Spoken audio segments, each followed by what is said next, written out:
Hello to everyone. Hello. Y'all give me a second. I gotta get on my other device, so y'all just give me a second. I'm not really running late, but I have to get on my other device. So, let me see something right quick. Hope Sis, can everybody's you hear having a me? good. Yep, can hear you real good, baby. All right, babe. Can hear you real, He's real. gonna yeah, he's gonna log on and come up and test his also in a minute. He just called me. So to make sure he's good, Okay. and then, you can go from there and start your show how you normally start it. Okay, that's cool. Okay. All right. What's I'm up, gonna go back on mute now. Rebecca? Okay. Listen, y'all, this is going to be a interview. It's going to be a private interview. So I'm not letting anyone up for this interview. It's only two more people that it will come up for this interview. It's going to be a private interview. So I'm not letting anyone up doing this interview. Um, if y'all have any questions after the interview and you want to come up and ask him questions respectfully, you can, because we're not gonna have no disrespect. So if anyone want to come up and ask questions, and not a lot of questions, maybe we ask them maybe like one or two questions respectfully, you can come up. But for now, I'm not letting anyone up on the panel but the people that was invited for this interview. What's up, Lisa, Sunshine, Miss Crawford, Real Talk with Love, Kimberly Love, what's good? Let me see who else in the chat. The Sanders, what's good? Happy Saturday to everyone.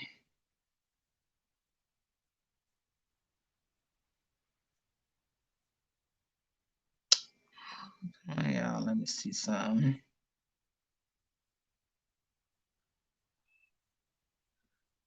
All right, I already did that. Okay.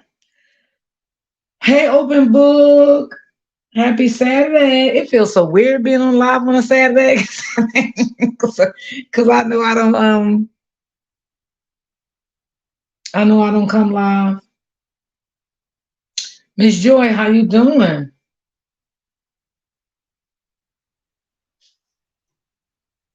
I'm waiting on two more. What do I? Okay, yeah.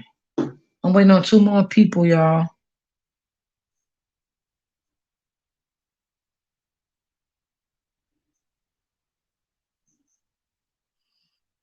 Yep, I had to hurry up and eat me some lunch. You know how that go. How's everybody's Saturday going?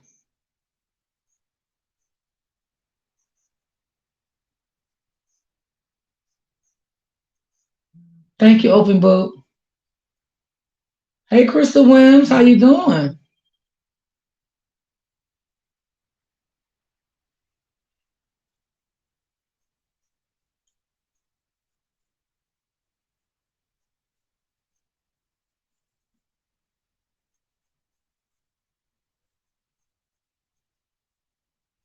Hold on.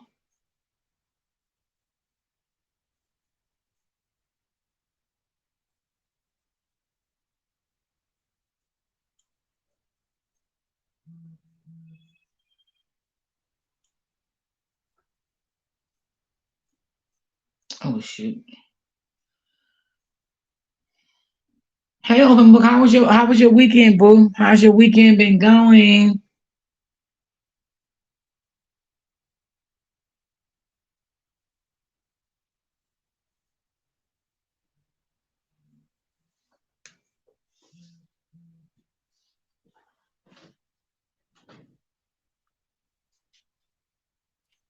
Hey sis, are we ready?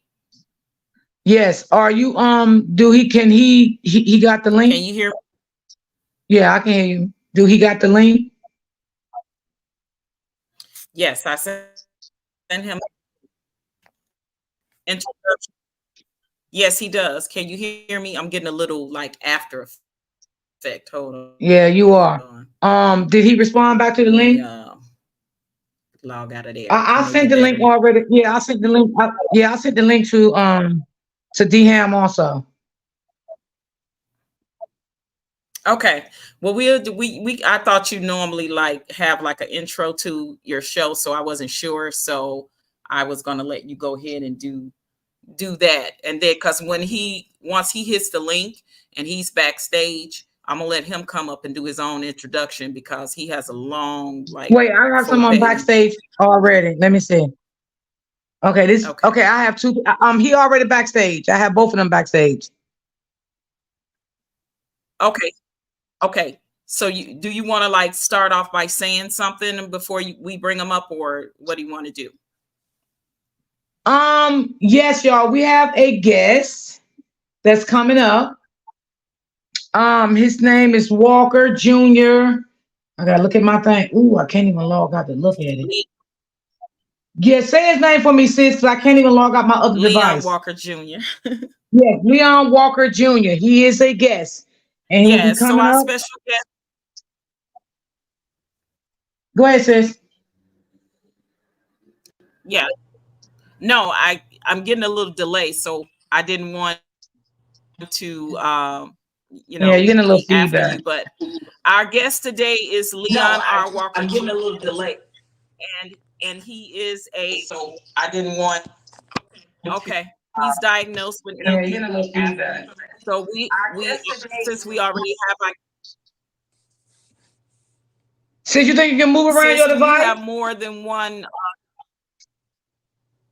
do you have more than one device open? Yes, I do have more than one device open. But I always Okay, use two you devices. gotta I think close that's one. That's what's no, I think that's your device. Because I use two devices every day. And the other one is okay. on Let mute. me So yeah, The yeah, sound I is my think better other that one now, is y'all. on mute too. Maybe it'll be better. The sound is better now. Maybe it'll be better if I is it better? Yeah, it's better, Miss I Patrice. just Just got go like a ahead. Go little ahead. okay. I think it's got a little like after effect. So y'all just give me a minute, and then once y'all hear silence, then you speak because I think I got a little delay. So ladies and gentlemen, without further ado, we want to welcome you guys into the chat. Salute, happy Saturday, everybody. Our special guest today is my personal friend and brother. I Yeah, it's call him my better, brother because Miss I Patrice. adopted Just go him ahead. Go ahead. literally over a year ago, and I'm hearing an echo, guys. So make sure that all your devices are on mute when one is speaking. So I interviewed him a little over a year ago, learning more about narcissistic personality disorder, and I'll tell you, this brother has been such a profound, positive educational experience in my life. So I literally have appreciated everything that he has accomplished with going viral. And he'll tell you more about that several years ago on himself, talking about his experiences being diagnosed with narcissistic personality disorder. So, ladies and gentlemen, without further ado, Leon R. Walker Jr. Can you he's hear on me, mute. bro? Can you hear me, sir? He on mute. Yep, I can hear you. Okay, he's Hear on you. mute. And I I want to can't say hear thank you. you. Let me Thank cam you up. so much I'm gonna for cam up. Can you hear Yes. me? yes, I can hear you. I can hear you. Thank you so much for coming over to my panel. I appreciate your support. Thank you so much. I really, really So, appreciate that. ladies and gentlemen, without further ado, Leon R. Walker Jr. How y'all doing? Can you hear me, bro? Yes, we can hear you, OG. We can hear you. We're doing good. How are you, Leon? I'm There's good. feedback still coming like an after effect on I just shut somebody's off, device. probably me. I just shut off my desktop, so I'm on the phone now. Is this a good visual? Okay, that's cool. I can hear it now. Yeah, you good. Okay. Better. If you don't mind, Leon, would you please tell everyone in the chat and all our listeners and on the panel a little bit about yourself, and then I'll introduce Miss D, who is the YouTube channel proprietor, and our other special guest on the panel is D Ham, and can just kind of give us a brief introduction and tell us about yourself and your journey. Okay. Served 32 years in the Navy. Was diagnosed many years ago. Also, people don't know that I think quite a few narcissistic people or narcissists are diagnosed with PTSD as well. I also have that severe PTSD, anxiety, depression. So I was dealing with a lot. Served 32 years in the Navy, retired in 2015. I've written 3 books, working on my 4th book. Been divorced for 16 and a half years. I have 3 kids, 2 sons and a daughter, 4 god kids and 1 granddaughter. I started talking about this in 2021 when my ex-girlfriend recommended that I do it. And so that's what I do now to help people. I understand the intricacies of narcissistic personality disorder. I understand how people become this way. I know how I became this way. I know what it takes to work on your behaviors. It's not like I will always have this disorder, but I know what to do now to work on my disorder and my behavior. So without therapy, it's not going to work. You can't fix it. You have to go through talk therapy. So this is what I talk about. This is what I help. This is what I do to help people. Well, thank you. I appreciate that, brother. And you have been in talk therapy. I remember interviewing you last year, and you had talked about being in talk therapy for years and going back and forth, wrestling with it before you really came to terms with your situation. Can you tell us a little bit about that and what that struggle was like for you? And then finally realizing what brought you to finally realizing that you needed to consistently and indefinitely be in therapy for your disorder. So what happened was I always knew that I had a problem. I knew something was wrong with me. I just didn't know. And the only reason why I came out is because an incident that happened in the Navy back in the 80s, and I had to go see my first psychiatrist. But after that, I stopped seeing doctors about my mental disorders. And 2014, so this is why military people are held accountable, because when you retire, before you retire, you have to get a full body physical, which is ear, nose, and throat, chiropractor, the dentist, and then you ultimately see neurologists and psychotherapists or psychiatrists, whomever they deem you necessary to talk to based on your disorder. And so I enrolled back in, well, I didn't volunteer to go to therapy. I was told to go. So people don't just volunteer. Narcissistic people don't volunteer to go to therapy because I didn't think that there was anything wrong with me. I thought everything was right with me and everything was wrong with other people. But I knew something was going on with my mind. And so I'm not going to run up on women and say, hey, something's wrong with my brain. My brain is broke. I never said that. So the narcissistic people hide that.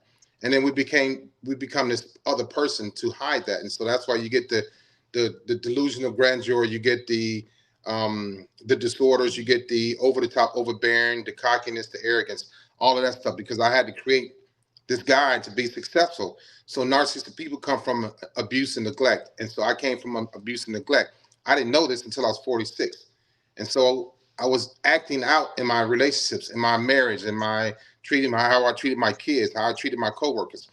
I didn't know that it was from the abuse and neglect. And so I became this person that I thought that everybody would like and see and respect. And then I liked who I was too. So narcissistic people don't change because they create this person, and I'm not going to let you take it away from me because I had things taken away from me as a kid. This is what we don't talk about. Well, how come they don't change? Well, this is why. But anyway, we'll get into that too. I was enrolled in therapy and I didn't want to go, and I kept going. I kept leaving. I failed therapy a couple of times. I left from a psychiatrist's office, disrespectful, rude, and a psychotherapist, disrespectful and rude. And in the military, when you walk out of psychiatric help or anger management classes, whatever it is, or PTSD classes, and you don't go back, they call your boss. And so you are held accountable. Civilians are not held accountable. So this is why I stayed in therapy. Great. And I think that that's why a lot of people that's walking around now that hasn't served in the military, that has disorder, know something is wrong with them. Like you said, you always knew something was wrong, but they just refused to to go to therapy and they fight it. Some of them never go, and they, end up kind of self-sabotaging themselves until they leave this earth. And when I interviewed you before, I know that you were diagnosed as an overt narcissist. Is that correct? Yeah. So what happens is they don't like tell you the type of overt, covert, antagonistical, communal. They don't just like give you a label, but you get the traits. I didn't even know for many years that they also stamped in my medical record in bold capital letters that it says PX will be, PX means patient. PX will be in therapy indefinitely. I didn't even know that. So they don't come out and say, "Hey, you're narcissistic. You have NPD." Now they give you a letter according to the DSM-4 or 5 is changing, but they give you a letter, a code that says NPD, and so it started changing over the years and getting better as how they diagnose people, what they put in the letters, what they put in the medical record, and the categories. So when they first started diagnosing people, it was in the 80s, and everybody was a vulnerable narcissist. So if you notice, and we'll talk about this in the smear campaign, vulnerable people want everybody to see them a certain way. And they're also afraid of getting in trouble and being even more vulnerable or exposed as being vulnerable. So in the 80s, it started off as everybody's considered vulnerable narcissists. And they started getting more and more knowledge about it, and it just grew. And so, yeah, you have the covert, overt, malignant, antagonistical. You have all types. Not all that's under the umbrella of narcissism. Yeah, I know that. I guess it depends on which one you're eventually diagnosed with, based off of the behavior Yeah, patterns, and what you tell right? them, right? I That's why know. you have to be honest. I know they're kind of more more low key, more vulnerable, more sneaky. More passive aggressive. The overts are more kind of raw in your face and loud and obnoxious and arrogant, and the whole grandiose thing that you said. But I think in all of them have something in common when it comes to how they operate, as far as the other words that we're going to talk about: the love bombing, the gaslighting, the discard, the deflecting, and the blame shifting, the breadcrumbing, the stomp, gray rock. All, like, it's so many terminologies for this disorder. But I think pretty much all people that's been diagnosed with narcissistic personality disorder displays all of those things in relationships and or friendships. Would you agree with that? Yeah, so like the malignant, overt, covert, all three are probably, all of them are probably verbally abusive. The covert is a more passive aggressive, microaggressive type of person. They don't like authority. They don't like being wrong. They don't like being left out, left behind. They're more clingy, and they're mean. All of us are mean. I have a very, very, very bad mean streak in me. I'm very overbearing, over the top. I'm very competitive. I deal with. I was dealing with a lot of verbal abuse. I had to have things my way. I didn't like being wrong. Malignant and covert is the same way, right? And so they have to have this certain amount of attention, and it has to be from everyone, kids included, exes, wives, husbands, all included. I had to be, so in order, either I'm going to be the center of attention by way of you giving me that attention, or I'm going to do something to gain the attention, because it's a feeling that I had to have, that I needed from a child. And it goes back to my childhood, right? I used to suck my thumb. I peed in the bed. My teeth used to stick out. I stopped taking baths and showers when my parents got divorced. All kind of things that I remember. And I'm like, so I want to be a different person. So when you start changing and you become this other person, it starts to feel good. And you start to notice it, and you start being successful, and other people start noticing. So that's what you live your life on, based on, it could be vicariously through success that you didn't have as a child. Okay. And so that's what I started to do. And narcissistic people will do that. That's why it's easy for me to identify them. I can't diagnose people. I'm not qualified, but I know who I'm around when I'm around them, men and women included. Mm-hmm. And so they hold a lot of And I anger. think also just one of the main Go ahead, you good.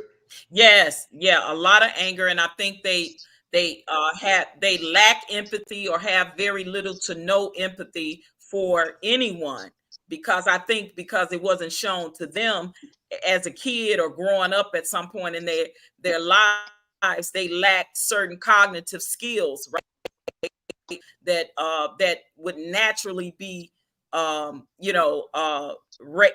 a child being raised to have, or being taught to have, as you growing up and as your brain is steady growing and functioning from a child to an adult. When you lack certain things, the things in your brain that should naturally grow from that as a child to an adult, you stop at that certain age, whatever age that trauma is, you know what I mean, to a certain extent, that happened to you. And I want to be clear so that the chat, the audience, and the listeners can know that narcissistic personality is developed by a combination of things, like you said. It's trauma, it's genetics, and it's environmental experience. The way you grew up, your environment you grew up in, the trauma you experienced, mostly from a child, all the way up to your adulthood, you could have experienced that trauma, as well as some genetics, because it's also, they don't really diagnose it as a mental disorder, but other things are attached to NPD. Like you said, depression, anxiety, PTSD, a lot of other things can be detached to NPD. So with that being said, can you talk a little bit about like the things, some of the things in your childhood that actually where you stop loving, stop having empathy, stop, you know what I mean, stop having, detached from all those natural emotions that a normal kid should have growing up? Okay, so there were many things that happened that I developed or that caused me to go down the narcissistic path as a child. I'm not saying I knew it was a narcissist as a child, no, but here are things that I developed along the way. In no particular order, I started seeing women as just objects, not women, sexually speaking, and so all of my attacks, addictions, all of my attractions to women was based on their body, not their mind, not their family, not their goals, none of that. And so it started off at an early age where the people that I was supposed to trust and love were the ones that were molesting me, my two cousins, my three cousins. And then my babysitter, supposed to be taking care of me, right? And so she took my virginity at 8 years old. And there was a male member of my family that started me to watching porn. So I lost trust with people early on. My uncle used to touch my penis off and on for a couple of years. I can't remember how long, but there was never any penetration. And I never thought about being gay, but I was angry with men that touch little boys. So I thought about killing him. Right? There's nothing wrong with gay people. I have gay friends. I talk to them. I hang out with them. I love my gay friends. But I could have been gay had I slipped into that, or my mind went that way. But instead, my mind went into abusing women, being verbally abusive, being a cheater, being very promiscuous, wanting Asian women, white women, black women, didn't matter. And so I developed these traits, and then the lack of empathy comes in where if I can get through my abuse and people loving me and caring me and then abusing me and touching me, then so can you. So I don't care. Empathy means I understand how you feel. I felt that way. I understand how you feel. I don't feel that way because it was done to me. If I can get through it, MF, you can get through it. So my lack of empathy came when I was, neglected and abused, not by my parents, but people that were supposed to take care of me. And so if I got through it, then you can too. Um, Moving forward, my parents got divorced between the ages of 10 and 12. The proceedings started. So I lost the ability to want a family, to want kids. I started becoming angry with my mother. I blamed my mother for everything. And that would go on for the rest of my life until I was 46. So 35 years, I was angry with my woman. My mother. So if I'm angry with my mother for 35 years, my ex-girlfriend's ex-wife not gonna stand a chance in getting to know Leon. But I found out in therapy that I was wrong. My mother was a great woman because I became a Cub Scout because of my mother. I learned how to swim because of my mother. I played sports, football, basketball, baseball because of my mother. And all of that. My dad was always at work. He was solid, but I gave him all the credit for raising me, and I was wrong. and I didn't come through that. That didn't come to fruition for me, and fruition for me until I was 46. So for 40 something years, 45 years, I suppressed my loving and caring emotions towards my mother and any woman that I ever dated. That's why women became a one night stand for me. That was like no big deal. That's why I love bomb, because I had to get you in the beginning, because I know if my mother can hurt me, any woman's gonna hurt me. So I was fearful of women hurting me. So what do? I love bombed them. I gaslit them. I gave them silent treatment, and I discarded. I breadcrumbed them. All those terms, I did that. I knew what I was doing. This is back in the 80s. I knew what I was doing back then, and so that became who I was. So let's talk about a little bit more about the love bombing, because people need to realize, I believe, that not only do you love bomb in a personal relationship, you also love bomb in friendships, because love bombing is becoming, I think, becoming the person that you are involved with, what they want you to be, or what you mirror what they want you to be based off of what they tell you that they looking for in a relationship or friendship, or they kind of mimic and become that person. Would you agree with that? Yeah, but right, it's love bombing. It's also to show you what I can do for you, what I'm capable of. It's not just flowers and candy and sex. It's to get you to see, right, what I can do for you. Well, you mean your boyfriend didn't do this, your husband do this, and I show up doing those things. I've been studying women since I was 7 years old. You know how scary that is? There were girls my age, 8, 9, 10, 11, 12 years, couldn't do nothing with me. Absolutely nothing.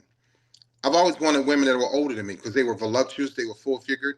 And I was not only in porn, but there was a hole drilled in my mother's bedroom wall where I could watch women use the bathroom Friday nights. My parents had parties. So I've seen areolas, I've seen big breasts as a kid, and that's what I wanted when I got older. And so, what was your question again? Mm-hmm. OG? No, I was just saying that I think that, yeah, no, that's okay. I'll see if I can put you back on it. I was saying, yeah, that you guys kind of mimic the person that they want to become in that relationship. Yeah, and so that was easy for me to do. And then when I did it, me being overbearing, if you notice, over narcissistic people are very overbearing and very over the top. I could never get enough of anything. I could never get enough of being abusive. I could never get enough of yelling at you. I could never get enough of cheating. Okay? So if I become this person that you didn't have before, I'm going to do it so much to whereas you can't get enough of me. And then it turned me on to see women cry. It turned me on to turn women out. It turned me on to have full power and control over her mind and her body. It's a really sick way to live. It's even sicker to not care, to not have empathy about how you are changing a woman's life and outlook on life. And I didn't care. And that was very evil and very demonic of me. And OG, I went through this for probably 35 years without a care in the world. I was married for 12 years, and I'd hurt my wife without a care, and it was like, I was very, very cold-hearted, a very, very empty man. Only time I was fulfilled was like a 27 minutes of sex, okay? And I go smoke a cigarette, watch ESPN, whatever, watch porn, and be fulfilled. I knew she was fulfilled, but after I orgasmed, those were my emotions. They were gone. And people like, what? And it's real. So I didn't know how to hold on to like a track. So doing that love bombing phase, you know, when you're luring that person in and you're luring them in so that they can fall for you, and then the mask come off and they see a whole different person. Doing that process of time, I want people to understand how the brain works when, especially in intimate relationships, right? Because when you're intimate with someone and you haven't, if the sex is great and you're releasing yourself sexually, that cortisol and all of those things that goes on in the brain starts to work, right? And that's what, see, people don't realize that it works on the psyche as well. So that's why it's so hard for sometimes once the person has fallen for that person, with narcissistic personality disorder to let go is because they have now trauma bond with that person. Soul ties, the way the brain works and releases the cortisols in the brain and everything. When you release yourself sexually, you become close with. It's so many things, those ties that help bind what we call the trauma bond process. Would you agree with that? Yeah, it's all chemical based. But me, lacking empathy, don't care about love, I can control my chemical based actions and reactions. She couldn't, because it was a lot of times I'm doing things to her or for her that he didn't do. So mentally it's like, oh wow, this is great. This is amazing. Dang, Leon. And then I can do all types of wrong things to her and she's gonna forgive me. How sad is that? And you know what's even worse than that? I knew it. So I can, walk out, leave her while she's crying, have sex, turn my back to her while we're in bed, make her feel empty and less than anything. It wasn't like I set out to do those things. I felt like doing it, so I had to do it. And that's why I understand. I'm not a killer. I never killed anybody. I understand serial killers, though. I understand that the thirst and the drive to be addicted to hurting someone, not physical, but hurting someone emotionally. It was a thirst I had. It was a drive that I had. And so I did those things intentionally, and it was also done sometimes unintentionally, but I felt the need to do that to make me feel better, to make me feel good. I didn't want to get close to women, and when they got close to me, I got scared. Yeah, I think that a lot of narcissists, that's their thing. They have hard time trusting, and it's because somebody's hurt them, consistently over and over again. The trauma that they experience themselves in their childhood most of the time, and then now you talked about, because we talked about on this platform about most narcissists, and I believe like a high percentage in the 90s, in my personal opinion, have some form of an addiction to something. Most people with narcissistic personality, whether it's sex, porn, drugs, alcohol, gambling, food, something. I believe that whether it's overtly or covertly, would you agree that most people that suffer with this disorder has some form of addiction? Yeah, they all do. Like I said, I'm not qualified to diagnose people, but I had many addictions, and so what happens is I'm going to hide those addictions when you first meet me, right? And then once you meet me, I'm gonna do so many different things to you that when you do find out about my addictions, you're not gonna care about it. You're gonna actually give me permission to go smoke or to go drink or to even watch porn, or you might even start watching porn with me because you don't want to lose what I have to offer you. May not even be offer you much money, but I'm telling you, I could plan a hell of a weekend. 72 hours, you're gonna get a whole bunch of Leon, but on that 73rd hour, the Monday, Leon is totally different. And so I hated doing that. I loved it, I liked it, but I hated it because it was like uh, it was a drug for me too. Narcissistic people are also addicted to the empaths and the women people that they're with. They're addicted to it. How can I not be? Yes. I was very codependent on what you doing, codependent on you depending on me, or codependent on what you're doing for me, Mhm. how you make me feel. Yes, Um, as yeah. empath. Let's talk about that. Mhm. Let's dig deeper in the Leon, can relationship you, between an yeah, I was empath. gonna ask him, can he touch on that? Yeah.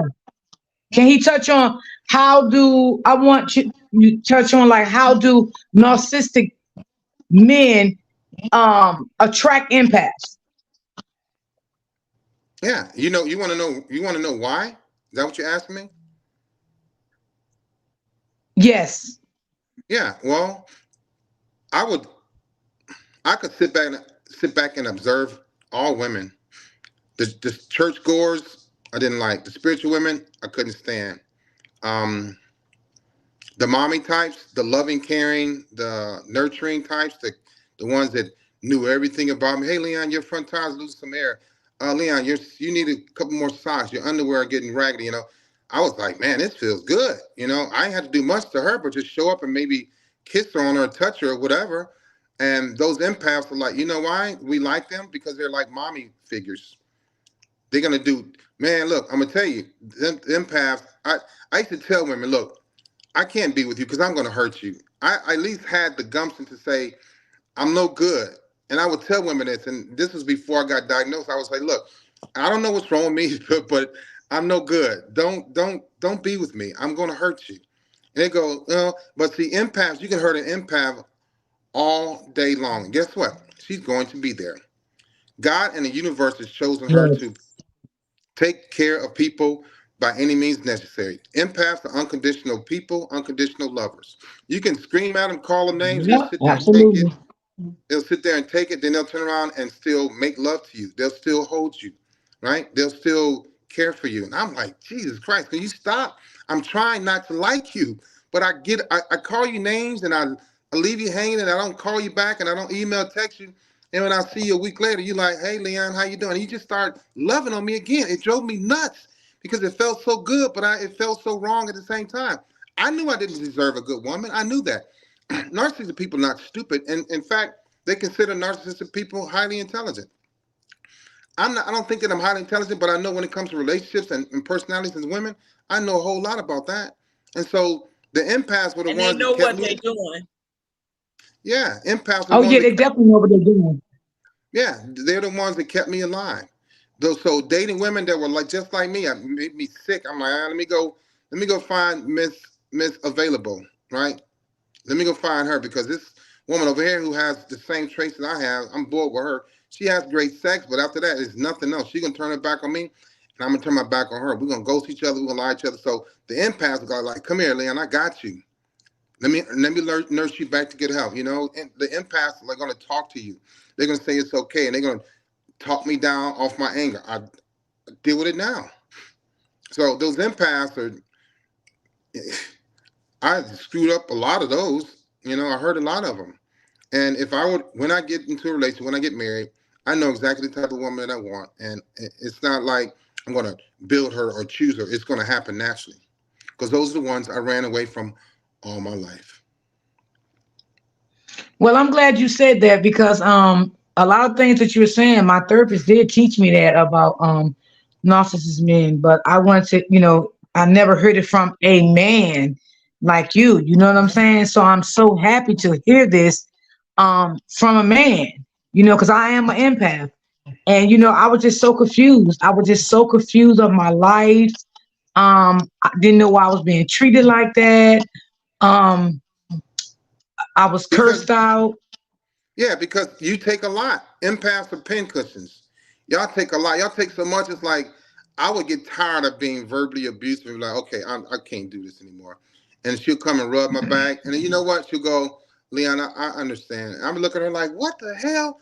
How do you understand me? And I don't, I don't deserve for you to understand me. You don't deserve for me to be treating you like this. But you understand. And empaths don't just leave people. They don't.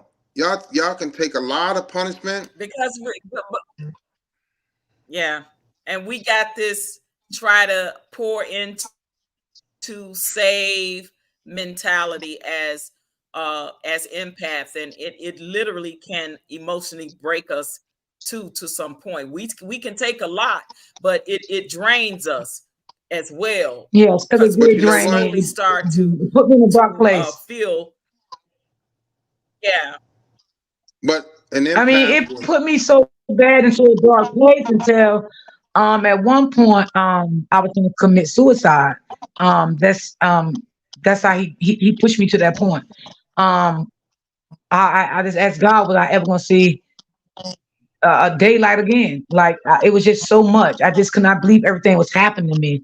And everything you said that an empath does, I did. And I still just could not understand why I was being treated like that. I couldn't understand it. I would let him call me names, curse me out, come back and sleep with me again. When he get off work, I would have the dinner done. I would do this and do that. And it was like, he would just still be so harsh to me. I knew he was cheating on me. I knew he was doing all that stuff to me. When I questioned him about it, he would get very, very angry, hostile. Then I will forgive him again and be like, okay, we can work it out. It went on for many, many, many years. And then I did have a nervous breakdown behind it. Yeah, they will go Empaths will take a lot. You all would never like go away. You never broken because you become refilled. Whether it's the night, the next day, you refill yourself. The universe will refill you, and God will, because you can sleep it off. If it's a bad argument, if it's some bad news you got, the next day you like, yeah, yeah, you back up, cooking breakfast for 10 people, rubbing his feet, clipping his toenails, rubbing his back, running his bath water, filling his car. I was like, I'm telling you, I've met a few empaths that I dated and was with that know, and it was like they just like really solid, grounded, loving, caring, nurturing people. And if you want to stay alive, that's the type of person you're gonna lead in your life. Not me, not a narcissistic person. The guy she was dealing with was narcissistic, I'm sure, probably, or on some level, but they don't. The narcissistic people don't stop abusing, and empaths don't stop taking abuse. Right. Right. Yeah, DM, you got any and that's questions, DM, unfortunate. for the brother? Huh? I'm enjoying it. Do you have any questions, fam? Well, basically, I'm enjoying the his way to kind of just give us a little bit of insight on just how he's been dealing with life, is life choices and things of that nature. What stands out to me is that you can now reflect back on what kind of person you've been. What is helping you with that? What's helping you to be able to look at all the things that you've uh, been through and the decisions, the type of man you was compared to who you are now? Because I wanted to see if I can be somebody like I am now. I never did this before. In 2021, my ex-girlfriend and a friend of mine was like, "Hey, need to start talking about this, make videos." And I was like, "Oh no, that ain't gonna happen." And one day I said, "You know what? I've gone through therapy, but when I went through therapy, I wasn't doing anything that I learned in therapy. It was just there. I completed therapy, but I wasn't using what I learned in therapy until 2021, and I started doing videos. And I'm like, well, yeah, I can do this because other people saw in me that I could do it, that I should do it. And those two women that said I should do videos were very, very closely connected to God. So I've always been helped by people that were close to God.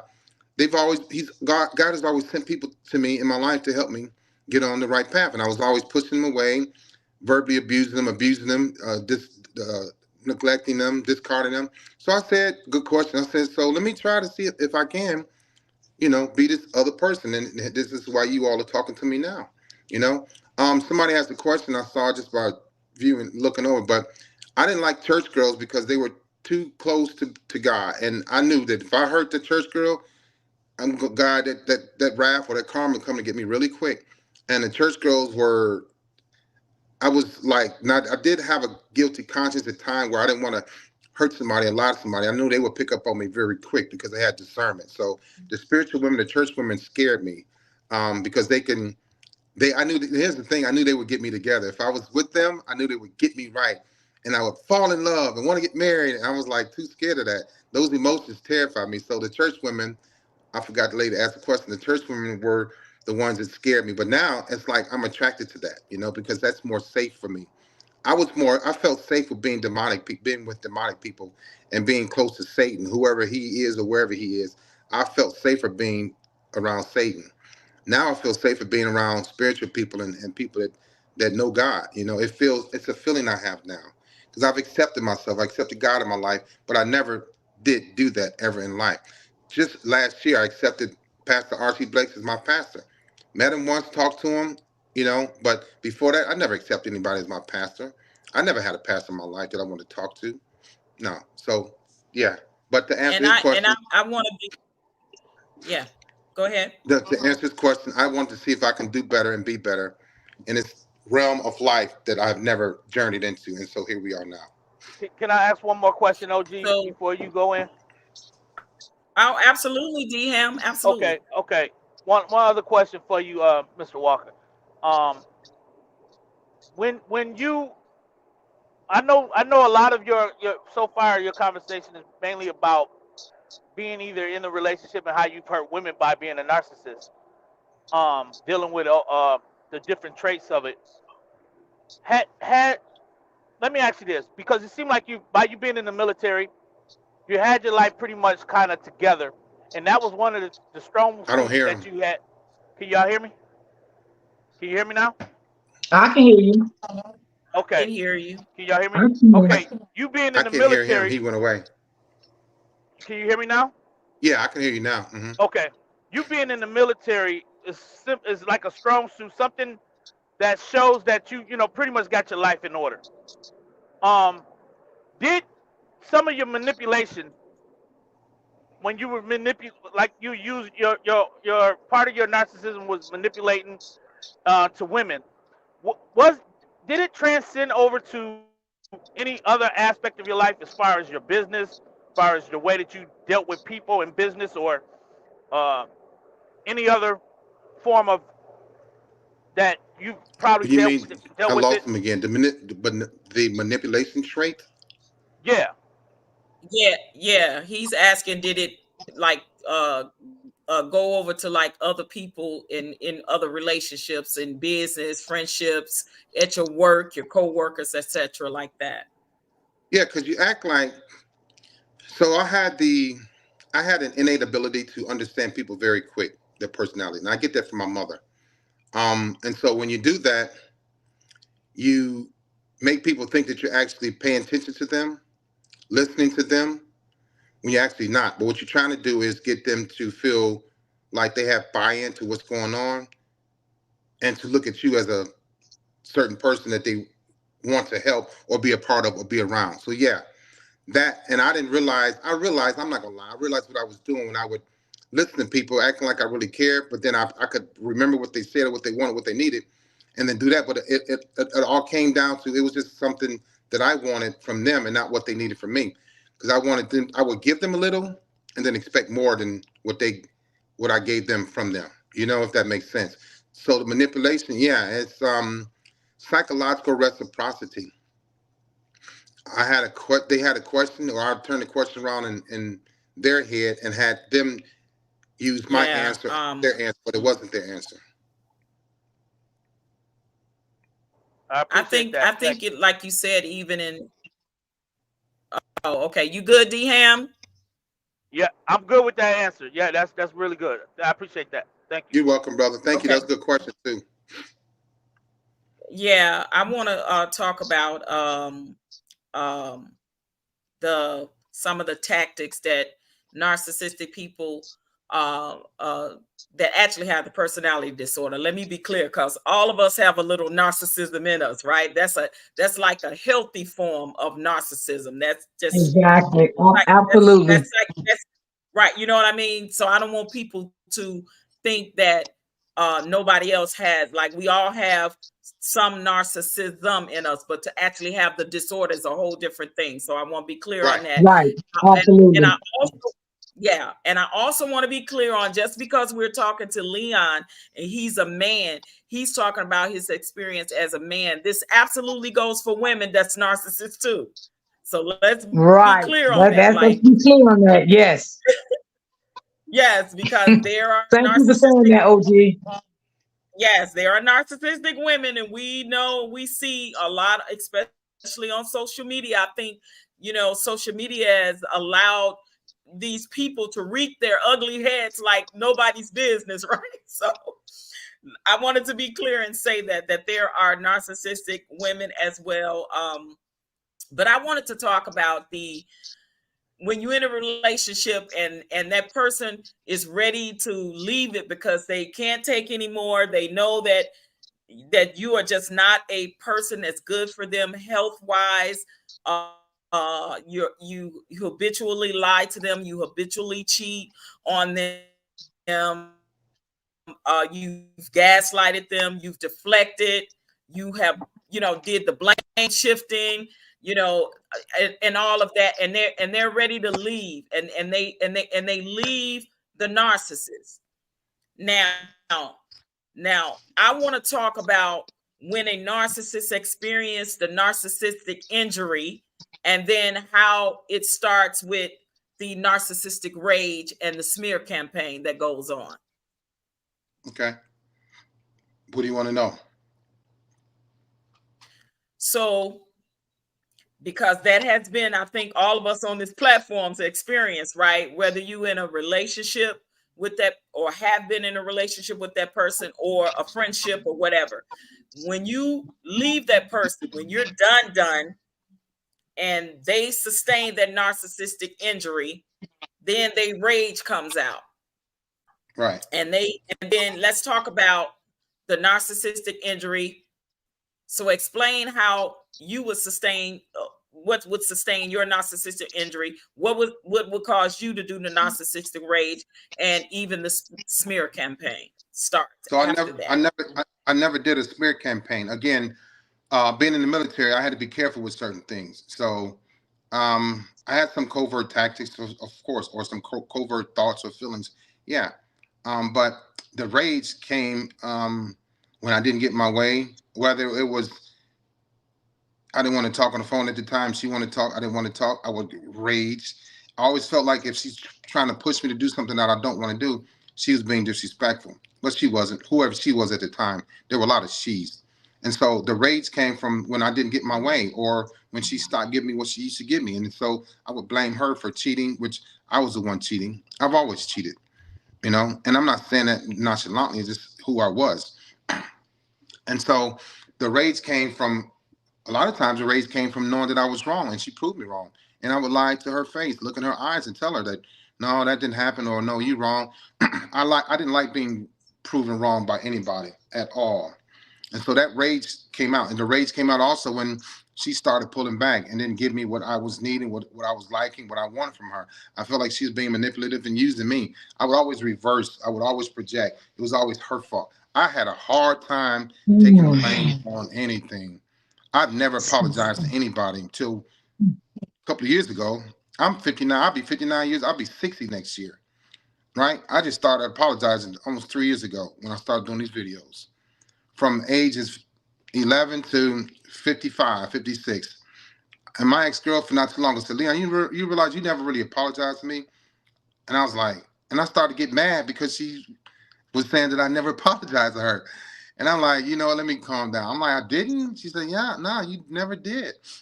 And then when I didn't apologize, it was because maybe she deserved it. So apologizing was too much and too close to losing, admitting failure. And I wasn't about that because I had so much failure as a kid from other people that I'm not going to fail me, and you're not going to fail me. You're not going to make me a failure. So that part hurts too bad. That's why the narcissistic people go into a rage, because they're wrong.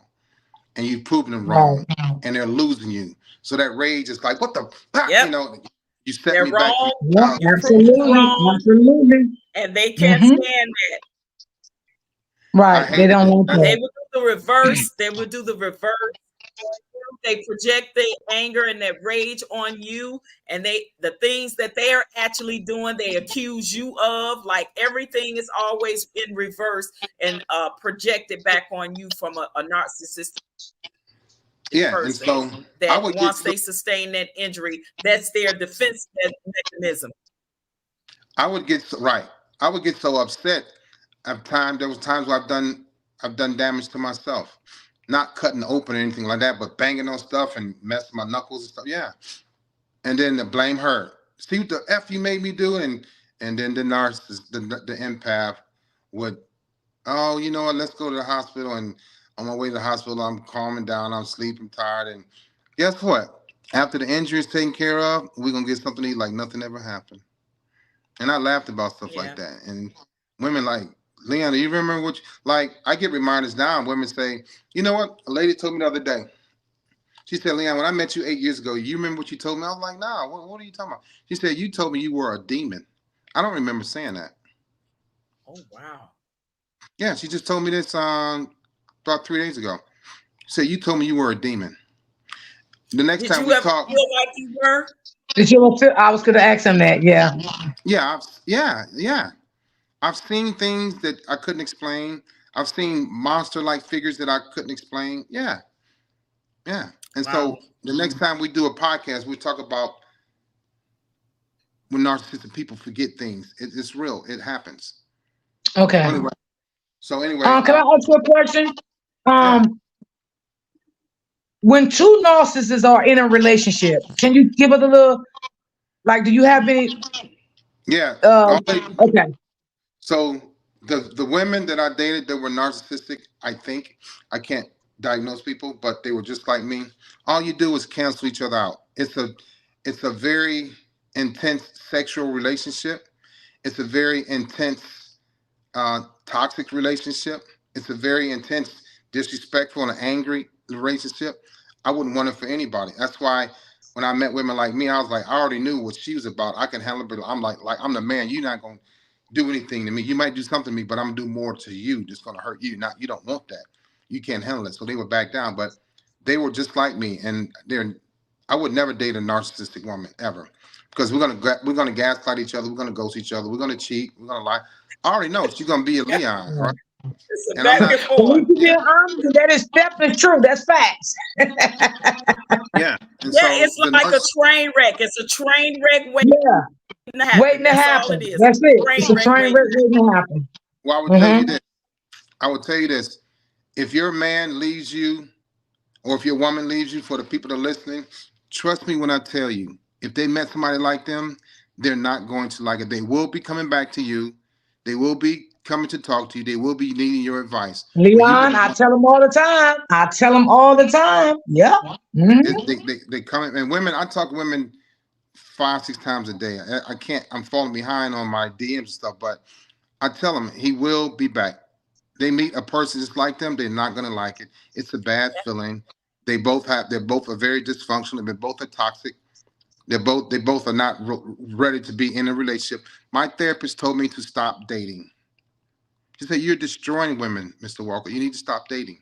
And so I could never date. I could date somebody like me a day or two, but after that, nope. I'm going to discard her first. If I know that she's narcissistic or we start talking about it, she said, "Yeah, I was diagnosed in 1997." That ain't gonna last long, because if you're not, I was diagnosed and I went through therapy, but I didn't start doing what I learned in therapy, like I said, until years later. So if she says she's diagnosed or she's in therapy now, I can work with that. That's only fair. But if she's not in therapy, she doesn't want to go back to therapy, and she walked out of therapy, get the hell away from me. I don't care how good the sex may be. I don't care. I don't care if your whole body tastes like Haagen-Dazs chocolate. I want to have nothing to do with All you. right.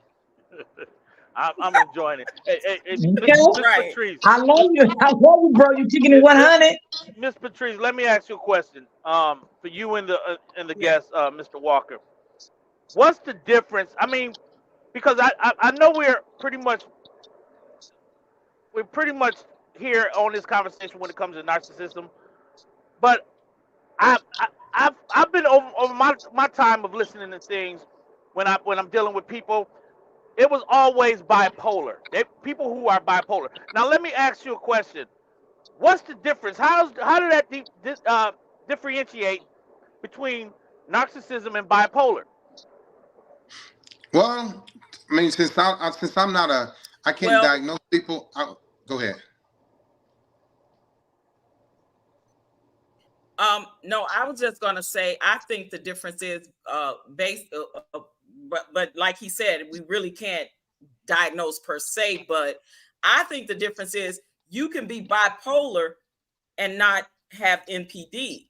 You can be bipolar and only be bipolar and not display all of those other things that a person with narcissistic personality display. You can be bipolar and pretty much lead a normal, healthy life as long as you're taking your medicine. You're not love bombing, gaslighting, discarding, deflecting, blame shifting. You're not a habitual liar or a cheater, and you can still be bipolar. But you can have NPD and have bipolar, if that Right. makes sense. I I see think you what can you're be saying. bipolar Yes. only I see what you're saying. and not be a narcissist. But then I think you can be a narcissist and also be bipolar. Got you. So a lady asked me last year. She said she interviewed me. She's a psychologist, and she said, "Leon, you have to be diagnosed with more than NPD, right?" Because I was telling the story. She's like, "I'm a psychologist, and I know for a fact," but I didn't lie to her. So I'm not bipolar, and I'm not a sociopath or a psychopath. But she said, "You have to." I said, "Well, I have severe PTSD, anxiety, and depression." She said, "Okay, yeah," but she knew that. But She thought maybe I was bipolar or I was a psychopath too. I was like, nah, I'm not a psychopath. But yeah, so there I do have extremely highs and extremely lows. Yeah. The bipolar two poles, they have up, down, whatever, I don't know how they diagnose them, but yeah, I have extremely highs and lows. Now, I saw a question, not to skip around, but a lady said, how do you set boundaries with narcissistic people? You have to remove your goodies. So we use the word boundaries haphazardly, right? What is the boundary? He can only call. He won't see me until Friday. No, you remove everything, and it's gonna suck. You're gonna go through withdrawals, but guess what? Y'all pay too much attention to how you feel and don't realize that when you pull yourself away from the narcissistic person, I go through withdrawals too. Because you know what? I'm codependent on you just like you codependent on me. I like everything you do to me. I like everything you say to me. I like how you stroke my ego. So when you pull away, I go through withdrawal too. That's why he's going to come knock on your door. He's going to email. He's going to text. He's going to come to your job. He's going to come to the salon. He's going to come talk to your family members. Narcissistic people are addicted to you all too, just so that you know. So when you set boundaries, you got to set them and keep them in place. Because if you're serious about if you're serious about not being with me anymore, you can't let their little guard down, because when you put up that brick wall, I'm gonna put a ladder up on each side. I'm trying to come over that brick wall to get you back, because I'm not used to people walking away from me. I don't like it. My mother walked away from me, so that killed me as a kid. And so I don't. Narcissistic people do not want you to walk away from them. They may act very nonchalant, and I did a video about that. Like, I don't care. You can go blah blah blah. They don't mean that. I know for a fact they don't mean it. I'm about as overt as you can get. I'm about as overt as you're gonna see. When I say I don't care about you, you can go, well, I don't care if you give it up to someone else. I don't like you, know what? I don't mean none of that stuff. I'm just hoping like hell that you don't leave. Right. Absolutely. You are wrong. Yeah. Yeah. And I want to even I want to say it even in a friendship, because I just recently ended a associateship and with a narcissist, and because I had set boundaries, and I think distance played a part in it, this person still didn't like it. So I actually saw her narcissistic rage. To her, that's a narcissistic injury when I ended it, right? When I fell back from the association. And then now I'm experiencing the rage and also the smear campaign. Like, I'm literally going through that with this person right now, currently. Now, the smear campaign. Yeah, we'll talk about that. But when you set boundaries, oh no, that's a whole different person. You bring it out of me, and it's gonna be your fault. No, yeah, I was like, I'm like, wait. And when you set boundaries, I noticed one girl, she set boundaries, right? And I was like, I called him like, yo, it's been 3 days. What's going on? I could do her like that, but she can't do me like that. Oh no, you don't set boundaries for Leon. I set boundaries. You call me at 8 o'clock, I'm gonna talk to you for 12 minutes, and I'm going back to my writing or whatever. But oh no, you set boundaries with narcissistic people. They don't hate that. That's like pulling this nipple. That's like pulling the nipple out of my mouth. No. If you've been good to me, then I would reverse it. Like, how you gonna be good to me like this? You gonna spoil me, then you gonna take it away from me? You the narcissistic woman, you know what I'm saying? That's not right. That's not fair. That's not cool. You hurt me. You hurt my feelings. You know what I like to do. Right, you know what I like to do. Oh exactly. No. Now you the narcissist. Leon, let me ask you a question. Could you explain to the chat, right? When a narcissist man, well, this can go for a narcissist man and a woman, because they're the same, right? So if you break up, right, and the woman moves on with her life, right, and the woman started saying she's happy, she's this, she's that, she moved on, what do you take from that? I ain't like to hear that. I don't want to hear that. I get mad as hell. You talking about you done moved on. Now you doing better than me, even though you lying. You might, in my mind, you lying. Ain't nobody better than me. But if you kept saying it, and then I see it, and then my friends like, yo, man, I saw a girl, man, she looking good. I'm like, I get mad at my friends, man. Don't be giving me no reports on her. I don't want to hear that she was doing better. I only want her to be doing better for me and with me, and not being able to thrive outside of our relationship. Once she got away, I don't want her to do good. I didn't. That's why narcissistic people will hoover. We don't talk about that. That's why they want to know what's going on. They don't just break up with you and go away. They don't. They want to know what you're doing. If you're doing bad. Yeah, if you can't be doing any better than what you had with me, I didn't want to believe that. I didn't want to see it. Narcissistic people don't want to see their exes moving on, doing better. It kills them. That's a serious boundary. By having another man or woman in their life that's doing better, that's treating better, and might be treating your own kids better. Oh no, them Say boundaries that it say that you do again. better. I ain't Yes. want. I know. I didn't want to hear none of that. That would set And they me don't off. like other I people would get around mad their at my kids, friends and right, family. I Leon? don't need you to tell me what the hell she's doing. You know, blah blah blah. And they like, man, you act like you still like her, which I did. Yeah, right. It's like a sick, Leon it's ain't like a playing. He sick telling the vicious truth. cycle. It's like a sick vicious cycle that goes on in the mind of a person that suffers with narcissistic personality disorder. And it doesn't matter in any relationship. Now it's okay that I can call you whenever I want to if I'm the narcissist, and you better pick up. But if you Right. don't, but if it's the other way around, I can't stand that. I can't take that, because why you didn't answer my call and you better call me back in 5 minutes or else, that type of mentality and attitude from a narcissist. And Right. let's talk about the supply. Let's talk about the new supply and the hovering. So when a narcissist, they could be married, they could be in a relationship, it could be a friendship. They will get they will try to get a new supply or have a new supply all the time, and you don't know about it. Then they start seeing this person, and sometimes, especially in friendships, they will triangulate you with other friends to pet that friend against you and things of that nature. And sometimes even in personal relationships, they will triangulate the supply and the person that they may be their main person at home or their wife or whatever, and then they got the new supply, and all of you, somehow everybody gets triangulated, and then it's a back and forth. There's so much drama and toxicity going on. So let's talk about that. You know, I liked women fighting over me. I actually loved that. I did. So the triangulation is to make her feel less than the other woman, and then I took it to a whole new level. I would tell them about each other. I didn't that lack Yep. of empathy. See, we talk about the lack of empathy, but we don't talk about how deep it goes. I got caught cheating over and over again, and so you catch me once, you take me back. You might as well get prepared to kiss me 1,000 more times, because I'm not going to stop. I had that much of addiction to women, but I had also had addiction to hurting women. I also had an addiction to women fighting over me, and it's sad. It's real sick and stupid. I didn't realize how I didn't care to think that I was hurting women at all. You talk about lack of empathy. I didn't want to face the fear, the hurt, the pain, the regret, and hurting or crying. I didn't want to connect with that emotion, because that was too much like being real and true to me. That was too much like what I should have been doing, and I was doing it. So the lack of empathy comes in as a protection mechanism for me. It's a survival mode, right? And so if I get caught cheating, so what? Too bad. I'm going to go back and get you, because I'm not ready for you to leave me. I'm not ready to see you with another man anyway.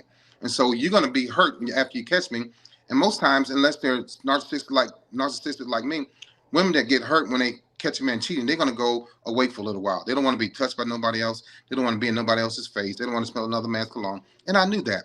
But me, I was quite greedy. I can have another woman the next hour or two. It didn't matter to me. Right? I was so far disconnected and emotionally removed that I didn't care. I didn't care if you cried. I didn't care if I broke your heart. I didn't care if we lost years in a relationship. Narcissistic people don't care about time in a relationship. They don't. Leon, he left. Wow. Leon, he left me at year 20. No, he didn't leave you at year 20. He left you at year 2. He just stayed 18 more years. That's all it was. For That whatever is reason. facts, Leon. Thank you. That's what my counselor told me. Oh my God. And let, Wow. let me ask you Yeah. this. And so your counselor Oh, told go you ahead. that because he's obviously dealt with somebody like me. Or they know, or they Yes. read up on it and said that people out here that are like Leon. So they can, people ask to use my videos as Leon, he training told tools. me every relationship he ever had was just like mine. I was just his next victim. Yeah. He just repeat the cycle like OG said. Um, there are psychologists out there that use my videos for their clients. I don't mind that, because it's the truth. You're not gonna find a lot of people out here that's saying, "Hey, this is what I did. I'm narcissistic. I have NPD. I'm a psychopath. I'm a sociopath. Whatever. I have BPD. Whatever." You're not gonna find people. But anyway, yeah. So that's my take on all of that. D-Ham, did you have a question? Yeah. He hitting on some things, and I would love to dive deeper into certain things because we know the saga we in. But for the sake of time and for the sake of the panel, I'm a I'm gonna digress on that question. But I do have a I question lost for you, him. brother. Can y'all hear me? Can y'all hear me now? Yes, Okay. yes. I do have a question. Now, did you when you were trying to mentally take control of the woman, because you're saying that you know part of your thing was dominating the woman's mind in a way, right? Making sure Yes, you had complete control over her. right. Was did that come with isolating her from from her family, people that cared about her? Did you did you play those? Did you feel like you needed to get her away from certain people when OG Patrice talked about I can Oh, triangulating? the answer this Did you? question. control. That's the Yeah. control issue. Well, so the thing The here's the thing control. about right. Here's the thing. Here's the misconception about isolating narcissistic people. Let's say me. She's gonna isolate herself from her own family because there was times where a lot of the women I were dating, their family be like, Leon, she don't even come home anymore. Leon, she don't do this, she don't do that. And I'd be nonchalantly saying like, yeah, it ain't my fault. Your sister didn't want to, whatever. But I didn't have to act as a wedge between her and her family because I was so overbearing with what I was doing, saying, talking, how I was touching her. She gonna isolate herself. So for me, I didn't do that. There's people out here that will do that because they get jealous. Now, don't get me wrong. I was jealous of some of their family and girlfriends. Oh yeah, oh yeah. You know why I was jealous? Because they knew who I was, and she was blinded to who I was. So she didn't listen to her friends and family. So I was like, you need to stay away from her. Now Exactly. I was that gonna Exactly. say isolation that. part, yeah, Exactly. Yes. Yes. that isolation part, Absolutely. yeah, I did that. Yeah, I did There that. are some Now, family members. Absolutely. go ahead. Wow. No, Wow. I just want to say there are some I family don't think to members say and it's even wow some because friends. it's facts. Now, so Thanks. yeah, when you Yeah, talking, I mean they will see it. go ahead. Go ahead, Leon. Yeah, so when you're talking isolation part, yeah, he's right. I did do it in that respect when it came to certain girlfriends and stuff that knew me. Like, girl, yeah, Leon, nice looking, whatever, but he ain't SHIT. And I'm like, you need to keep her out of our business. So when I find out somebody trying to take somebody from me and I know that I'm going to push her away anyway, and they trying to pull her away before I push her away. Oh no, we not doing that. That would bring That's us to what happened to serious. me. He Yeah. always told me, I don't want you talking to her. I don't want you being with her. She jealous of us. She's trying to tear us apart. And you're stupid. You're letting her do it. And he was doing the same thing to me. But I loved him so much. And I didn't know the word narcissist. I didn't know anything about narcissist. You know what I'm saying? So I was Mhm. just, okay, baby, I love you, I want us to be together. We're gonna work it out. I'm gonna do this, I'm gonna do that. So sometimes I had to talk to people without him knowing about it. Yeah, and I knew she was doing that, and so you know what? When I know she's sneaking around and talk to people, I'm like, yeah, I like the fact that she fears me. So you can go talk to your girlfriend, y'all can go have coffee and tea, whatever, but she ain't coming over here. So as long as you come back, you can go talk to her about whatever you want to, listen to her. Guess what? You come right back to me. That was my mindset. Wow. Yeah, it's mind blowing how the mind of a person with NPD acts towards the person that they claim to love. And I saw a question in the chat. Someone asked, can a person with NPD love more than one person at the same time? Nah, because they don't. I couldn't give a darn about love. I can Exactly. date I can date the hell out of women. Matter of fact, you know what? I'm gonna tell you this, and it's not gonna be favorable, but it's gonna sound disgusting. But yeah, I dated 4 or 5 women at one time. It wasn't about love. They don't That's care what they about do. love. They don't care about love. It's about lust, greed, things like that. Stroking my ego. So all y'all gonna get something. Y'all gonna get a piece of Leon. You're gonna have something different. But it was like being strategic. Those women weren't like spiritual church going women. Those women were just as dysfunctional and broken as I was. So I could tell them anything. Hell, they could tell me anything. I didn't care. If I got mad at her, I go to her. If I got mad at her, I go to her. So it wasn't about loving more than one person. Hell, I didn't even love myself.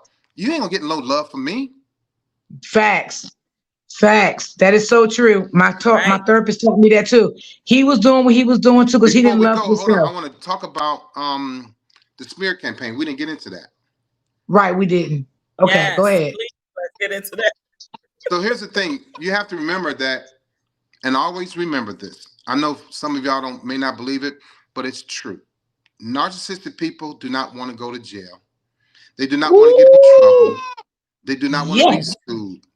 They don't want to be sued. That's a whole different atmosphere, level of dysfunction that they don't like. I didn't want to, I had to keep it cool and keep it chill when I was going through my divorce. I didn't smear anybody. Matter of fact, her and I, we talked, I smear between her and I, right? But I'm not going to go on the internet and smear people. No, they do that because you all don't fight back. They do that because you don't put the fear in them. They do that because they know there's not going to be any consequences when they smear your name. So they'll smear your name. What you do, you'll log off Facebook, you'll delete your account, you'll start calling their family, tell them to stop calling me name, tell them to stop putting my information. All you got to do is fight back. It's called libel and privacy and defamation of character, which you all don't even do. You just give up and run away and go cry. Narcissistic people don't want to be removed from Facebook or social media. They don't want to be Hmm. removed from their Say job. it They don't want to again. be handcuffed. They don't want to go to jail. They don't want to go to court because they definitely they get in a case where it calls for defamation of character. They don't want that. So the more they do the smear campaign, they only do it more and more because they building off of you being afraid of them and not doing anything. I never did a smear campaign ever. Right. Yeah, and I think that I see it so much on social media. Like this is my second experience going through it with a narcissist. Like one was a male who did the smear campaign towards me, and it's so funny because he was a former cop. Imagine that. And then Ooh, my girl. associate female friend that I just, you know, ended that 4-year thing. She's currently doing it on social media now to me, and I'm definitely looking to go and to seek slander and defamation if I can. I'm definitely going to look into that because I know this. I know her personality. She's not going to stop. She's going to continuously do it. She's very vulgar, very manipulative, conniving, and cunning, and she's very nasty with it. And I think I sent you that. Did you listen to the Yeah, voicemail that yeah. she left me, Leon? You I see sent it, it to you. right? Yeah. See, So, in with your people like humble that, opinion, and let me ask you this, because in your humble opinion, she started off like she wasn't gonna do it, and then if you right? notice towards the end of the conversation, it was the rage came out, the narcissistic rage immediately came Yeah, out, and Mhm. she demanded that if I didn't respond to her in a certain amount of time, she was going to do it. And I didn't respond. And she went on her social media platform and did it. yeah. And so what you have to do, because y'all don't fight back, they think they have a right to slander people. That's against the law. But they do it Yes. because nobody has challenged them. So what you have to do is get you a lawyer, and that's an easy case to win. You Oh, I collect got it, that. Yeah. yeah. So you collected data and you post that. Anybody else that want to, because they got the flying monkeys, anybody else that want to be a part of this, you can talk about moving Yeah, forward. she's flying Yeah, monkeys are worse than them Let's talk narcissists. about the That's flying another thing we monkeys, gotta the talk about too. enablers, and the handlers. That's a whole nother thing. Yes. Yeah, we're gonna talk about that at a later date, the flying monkeys. Yes. yeah. You have those. I Mhm. call them flying family members too, but you have to fight back. Those that are a part of a smear campaign is because you're allowing them to smear you. Mhm. That's against the law. You can't, you can't call people out. You can't put people down like that. You can't threaten people. You know what? It's against the law. Let's say the UCMJ, Uniform Code of Military Justice, to start a rumor about people. You can't do those things. But the reason why people do it, you know why they do it? Because nobody fights back. Yeah. So let me ask you a question. If someone was doing that used to be in the military, anybody and retired, is that the same consequences that you There can can't sue them and they you don't can't have be yeah. slandering no one It, across social they're, media? yeah, they're not separated just because they're out of the military. They still come under rules, laws, and regulations. Right. Facebook will tell you based on our guidelines, you didn't follow our guidelines. So what do they do? Put you in Facebook jail. But there's a real jail you can put people in when they call you names, call you out of your name, and put your personal business out there. All you do is fight back one time, and people will go away just like that. Got you. Yeah, Cease and desist. I definitely plan to do that with the person that's doing that to me currently. And it's unfortunate, but I knew that it was going to happen. Not only is she's doing it to me, she's done it to everybody that she's falling out with, you know. So Nobody's done anything to her. Nobody fought back. You got to fight back. well, no, that she's had 4 or 5 different YouTube pages that they've taken her pages away. She just go create another one, but that's nothing, OG. You got to start hitting people in their pockets in the courtroom. Yeah, true, but she don't have no money. So only thing what I can do though is because this person is currently on probation, which means Well, that's a good reason why you can get her. That's a good reason. She really shouldn't be doing what she's doing because she's literally on paper right now. So that's a good reason right now why you can nair her right now. I don't want to go too far. Exactly. Yeah. I don't want to go too far. Exactly. Yeah, but you can. Yeah, she's right. But yeah, I got to get ready to head out. But the smear campaign, I just want y'all to know, don't fear that. You just have to fight back. And I'm not saying do it to hurt people, but do it to stop people from hurting you. Yeah, and I got one more question I want to ask you about, because a lot of people is not aware of this, and it's a very clever tactic that the narcissist will do to the person that they're actually hurting. And I just learned this terminology recently. It's called reactive narcissistic abuse reaction. That's when a narcissist will do something to you so bad to hurt you or whatever, to cause you to go overboard in your reaction. And we see it a lot on social media, at least I have. And if you're not paying attention, you will think that the person that is going off on social media is actually the narcissist, when they actually are reacting to something that the narcissist did to them. Mm-hmm. And the narcissist will get on they social media and hold the camera up and be like, look, see how they acting? Look what, and that person could be screaming, hollering, cursing, because they have literally had it up to here with the way you have treated them and act, but the narcissist is not showing that part. They only showing the reactive part, that the person that's being abused and how they react. And so what happens is you start to get abused because you react. And the abuse is gaslighting, showing people how you reacting to what I did to you. But I'm on the camera looking cool and calm, but you're the one yelling and screaming. It's reactive abuse, but you are reacting to being abused by the narcissistic person. So yeah, they do that a lot. And what happens is they know your buttons to push, and they push your buttons and push them. And then, so I was really, in a bad way, really good at that. I could remain calm, but as soon as I saw you, become irate, mad, crying, I just ramped it up and kept going and going and going, and didn't blame you for all the outbursts, the damage in the house, the leaving early, the cheating, all of that. So you are actually reacting from the abuse of the narcissistic person. Absolutely. Do you have any more questions before you get down? Yeah. No, I just love the fact that he said that narcissists don't want to be in the courthouse. I think that was very, that's very, man, look, bro, they ain't trying to be in court. and they're allergic to accountability. That's a big one, right? Like that's it, accountability for nothing that they do or say. Everything is your fault. Everything is all on you. The deflection, the projecting, like all of that, right? But brother, we gotta have you back. You know that. Yes, we can set up another date and stuff. For sure. Well, OG will reach out to you. She'll reach out to you with another interview, another date, and all of that. Yeah, I want to thank you, bro. She got my. Check this out. Mentioned in the courthouse, and I close on this. Listen, when I was going through my divorce, before my divorce, I was like, I want a divorce. I want all this marriage. I was real arrogant, real cocky, real loud.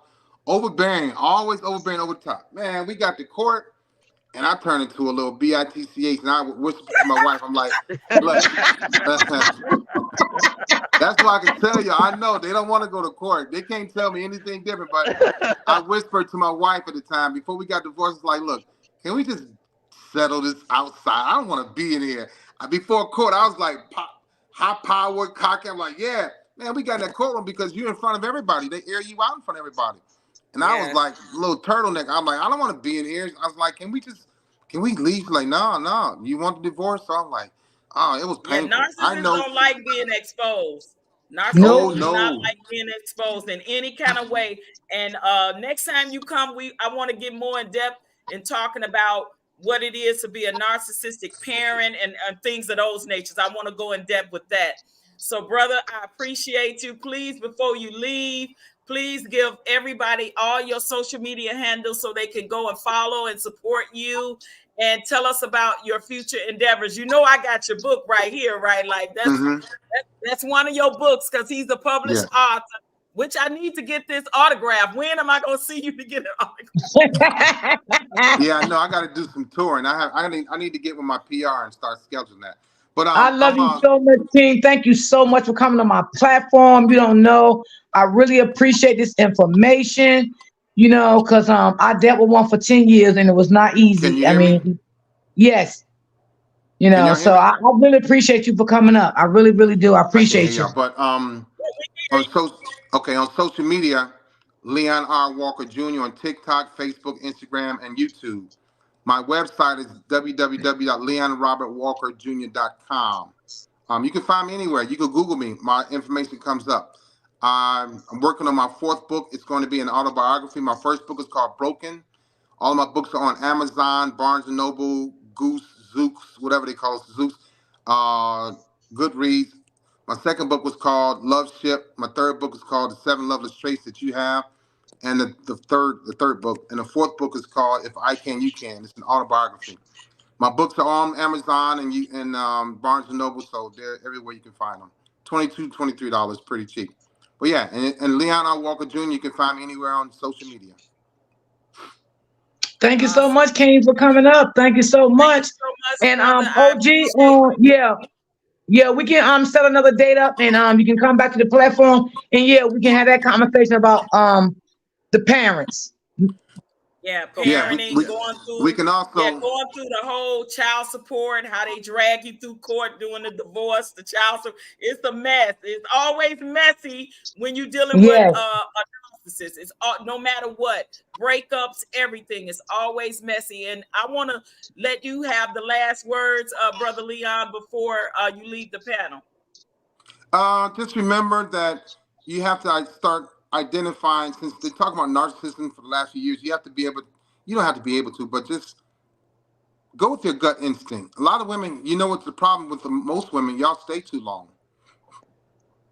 You know, go with your gut instinct, which is your third eye. A woman has a woman's intuition. Believe it. And you always give people the benefit of the doubt. You need to stop paying more attention to the doubt and not the benefit. Thank you. I appreciate it. DM, you got any questions for him before he drop down? No, I can address other things. I appreciate you, King, for coming up, and I'm looking forward to following you, and also you coming back on this panel and dropping these jewels for us, brother. It was very enlightening, and it's very educational. So I'm definitely excited about you, man. I got you, D-Ham. Get my number from Patrice. She got my number. So and and you two, y'all have my number. So y'all get it and let me know when y'all want to get back on, and we can do that. Okay, I'm telling you this. Thank you so much, King. I appreciate you so much. So much to me, and I'm so appreciative. I'm so well reversed and educated, and done my own research on narcissistic personality disorder because of this brother in interviewing him last year. So I'm so appreciative, and he's also been like a confidant. I've talked to him about things privately, and things. So he means so much to me, and I told him a long time ago, God has a mission for him. He's on a mission to do this, and God is literally sending him all over the world to educate our people, our culture, and just people in general about narcissistic personality disorder. So love you, bro, and I'll talk to you soon. Love y'all too. All right. Thanks for having me. Thank Y'all you for enjoy coming your. up. See you shortly. All right. Bye-bye. Bye-bye. See. All Okay, right, guys, I y'all. hope everybody enjoyed the live. I hope everybody did. And what y'all have any questions? What did everybody take from this? I think this was a great live. Y'all know I don't even do lives on Saturdays, but I set it up on a Saturday, because I wanted y'all to hear this from a man perspective. That's why I really Oh, did this. I did this for that I was did this good. for y'all. I did this for my people. So y'all can hear from a man's perspective of a narcissist. Right. So the next time he come back on, we're gonna get into breakups with marriages, relationships, courts. We're gonna get into that the next time that we do a live. So I did this live for y'all. I really did.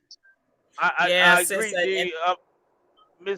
Miss Patrice, you still here? So I got something burning on me real quick. I'm gonna let it fly right here before we get all the way to the court. But I want I want I okay. want to make sure we yeah, I gotta drop it, y'all. Now what was very insightful with Mr. Walker when he said it out of his own mouth that narcissists don't like to be in court.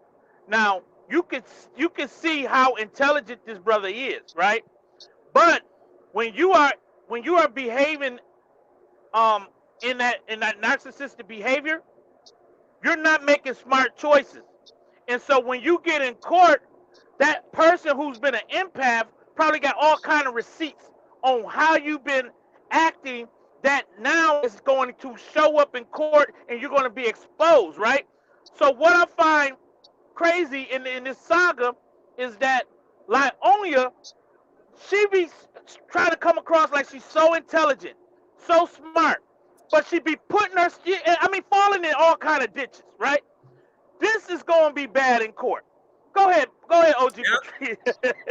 No, no, listen. You are so right because, like Brother Leon said, they do not narcissists. Period. Don't like being exposed on any level or form. Once they Right. expose for who they truly are and they behavior, because that's what happened with the a female associate. Like literally, I literally exposed her as being the narcissist that she are. That's why she received the narcissistic injury and started the rage and the smear campaign against me. But like he just said, we have to start fighting back. We have to There you be go. smarter than the serpent. We have to literally utilize everything to shut them down as much as we can from a legal perspective. If you in going through a divorce, if it's a child support order, if it's a, like he said, slander, defamation, whether you got to send a cease and desist, a gag order, or whatever, we have to start fighting back. We should not just grin and bear it and stand in the back and allow them to do these things to us, and we don't fight back. So I agree with him 100%. Yeah, wholeheartedly, I agree with him. Yeah, I do. And it's only fair. You gotta because narcissists they don't like when you fight them back anyway. But you got to show them. You got to show them you're not playing with them because they are very evil, demonic people, and they don't care. They have no sympathy for nobody. They don't, and I've been telling y'all this for a long time, even before OG started coming on my panel. Didn't I tell y'all narcissists don't love yourself? He told y'all right there. You How can they just love you if told they don't love themselves? Narcissists do not love their kids. They don't love anyone. I'm they trying to don't. tell you. And That's a some people fact. go, "Oh my God, no! I think she loved her kids." Fuck no! They're Come using the on, Listen, let's kids. be when real I about this tell shit. you, They're using the kids. They're not. Yes, Love they don't. use their children as There you go. pawns. They don't literally have genuine love. They using the kids. Mm-hmm. The kids That's serve a a fact. purpose as a supply, like another lover that they're having an affair with, like something. A supply could be me. A supply is anything. It's your children, your spouse, your ex, your friends, whatever is in the need of that narcissist. That's supply to them. And they will literally use their children, act like they love them, act like they showing genuine interest in their children, but they really not. They're doing it, in fact, to get back at the ex. That's Right. it. That's it. And they come And on don't social media and laugh and do all this dancing and all this twerking and all that. That's just for sympathy.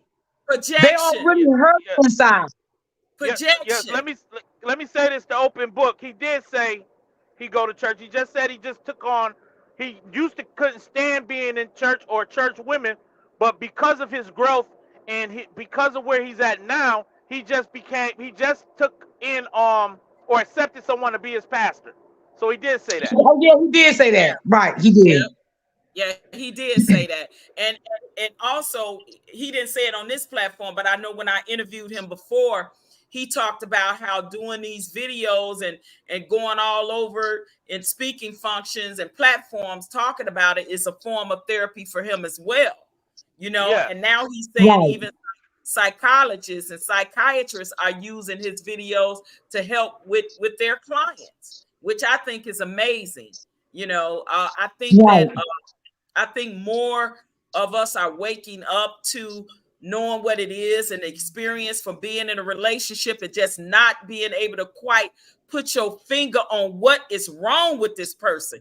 You're You've right. been with this person for years and like why they can't stop cheating, why they can't stop lying, why they Yeah, can't that's stop how I was. with Yeah. anger I and kept rage. saying, what the hell is going on? I thought it was me. It was driving me fucking nuts.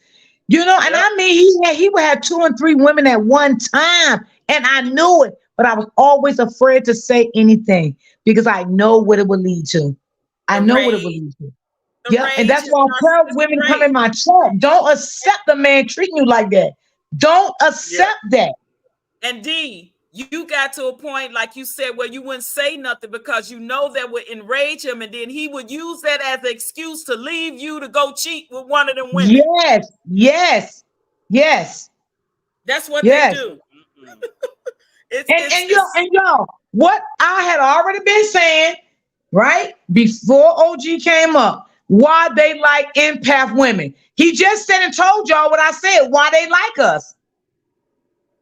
And not only why empath narcissist men like us, this is why regular people in general likes us. They Friends, confine to us. Friends friends also. too. This is why they Yep. don't mean us good purpose, good reasons. They like us. They It's feed family off of us. members, your family members. Hello, because Yes. listen, Yeah. let's just be real. We live in a big world, right? And we know that there Mm-hmm. is no way on God's green earth that we are not going to have some relations experiences with narcissistic people, right? We Mm-hmm. try to Facts. get through it. We try to deal with it, especially on your job and in your family, honey. Okay? And Lord knows Yes. you're married to one, okay? You literally gonna try to just grin and bear it and get through it and say, "What I only got to be around my co-workers, Monday through Friday for 8 hours or 9 hours or whatever, or I only got to be around my family member when it's a get together, a funeral, a wedding, a baby shower, whatever." It's certain people you could stay away from under certain circumstances, but that spouse is there every day. That's a That's it. whole nother level. If you live with your man or woman or a partner or significant other, or you're married, you stuck with that narcissist until you decide for you when it's time to get out. How much abuse do you want to continue to take? Y'all just sat up here and y'all heard Leon say they do not change. They He's don't. And if you decide to leave, you have to plan out a safe plan. You never can tell a narcissist that you are leaving them, man or woman.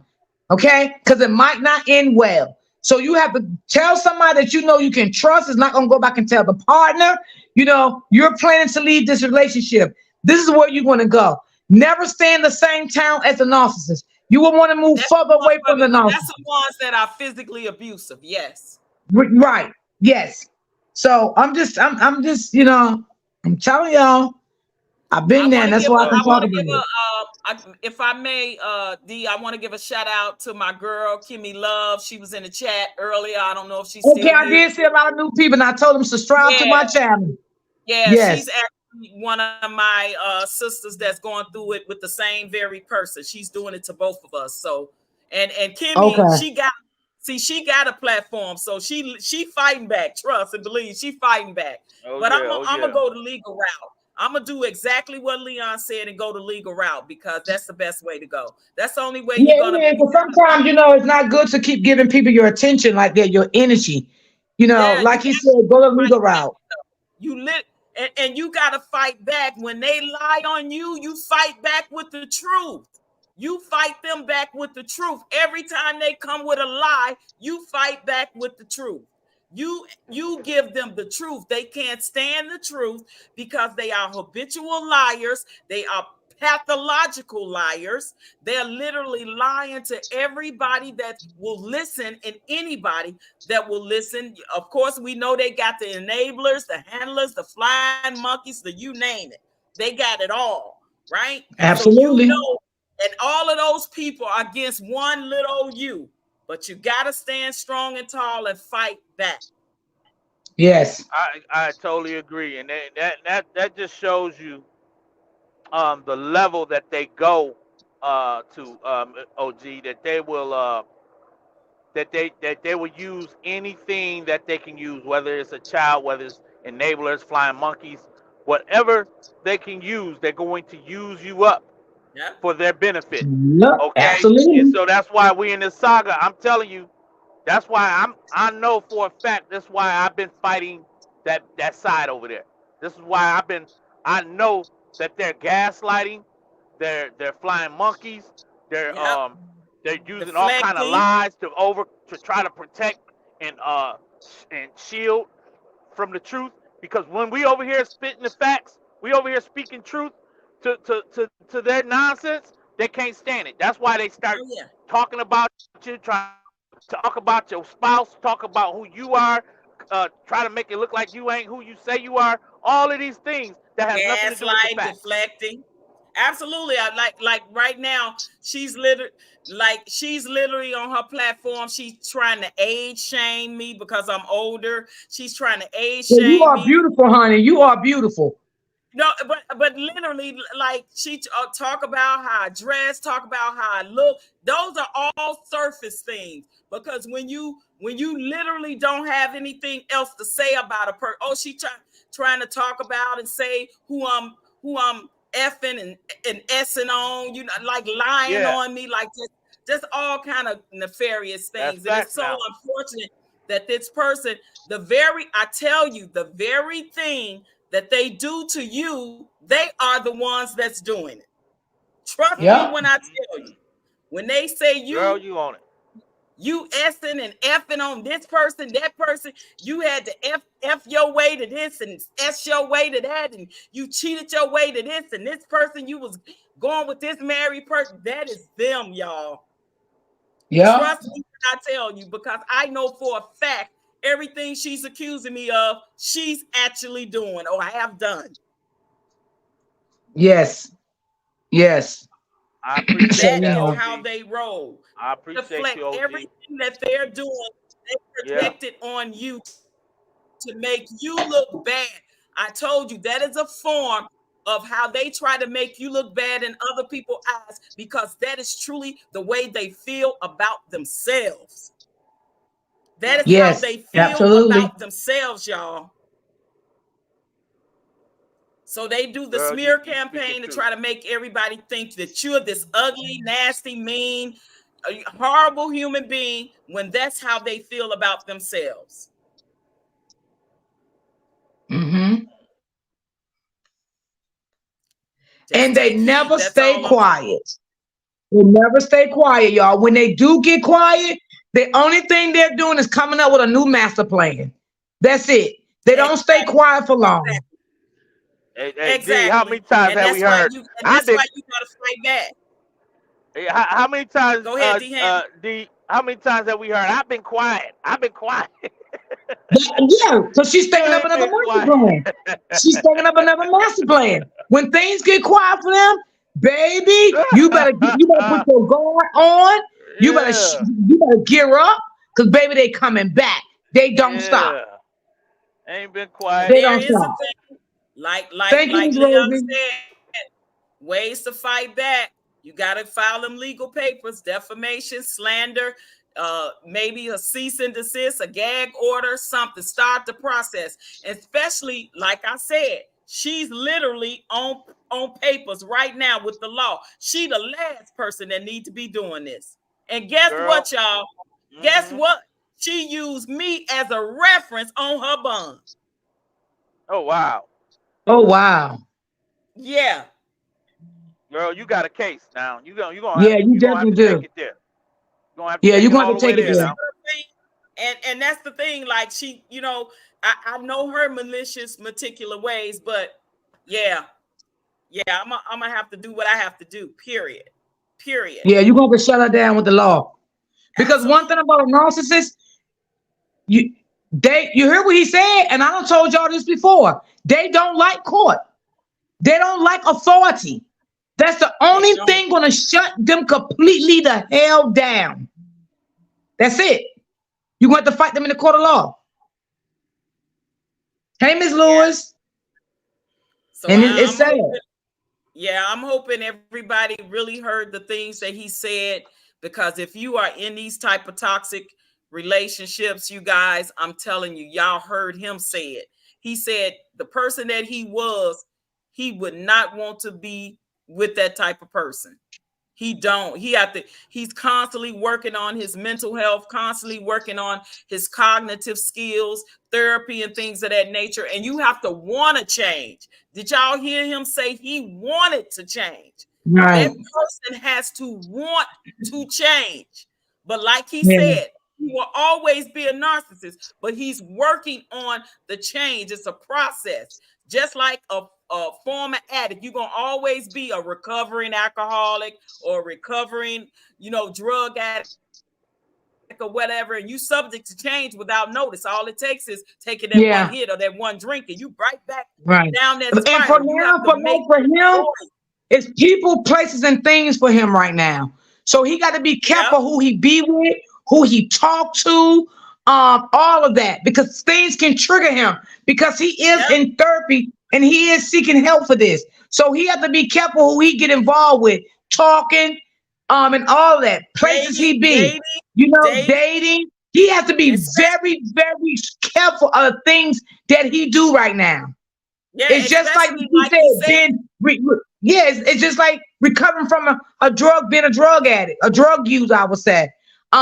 Just like recovering from alcohol. So this is how us as empaths, right? Because we done been in a narcissistic relationship. We know about the dark, the empaths. We know about all of that. So we have to protect our peace also. People, places, and things. We have to watch who we talk to. We have to watch who we be around. Okay, so it's like that for us too. It's just that we're not a narcissist, but we stand in that same predicament that he's in right now. Yeah, it's like when we get that gut feeling, that instinct of the type of person we come across, we have to make that decision, whether we gonna cross that line or not. And it's the same thing for him. Like he said, he can go out on a date with a woman 2 or 3 times and start to sense that she's a narcissist. He needs to run, because he knows that that's not going to be a healthy relationship. Right, she's going to trigger him. Yep. Exactly. And empaths are the same way. And that's why I made a conscious decision to slowly break away from that association that I had with this person, because I saw what they were doing to other people. And I knew it was just a matter of time. And once I exposed that person for who they truly were, oh my God, the narcissistic rage and the smear campaign is just on 10 right now with this person. Right. And see, we're a type of person too, like we stand 10 toes down on what we say. If we don't want to deal with somebody, we're not just going to deal with them. We don't care how the other person view them and look at them or whatever. We're just not going to deal with them. That's how we come. And there's no hard feelings. And we have to go no contact. The same way we would in a relationship, we have to do the same thing. Right. No contact on social media, no contact on email, no contact on phone calls and texts, no contact whatsoever. Yeah, it's the same thing for us.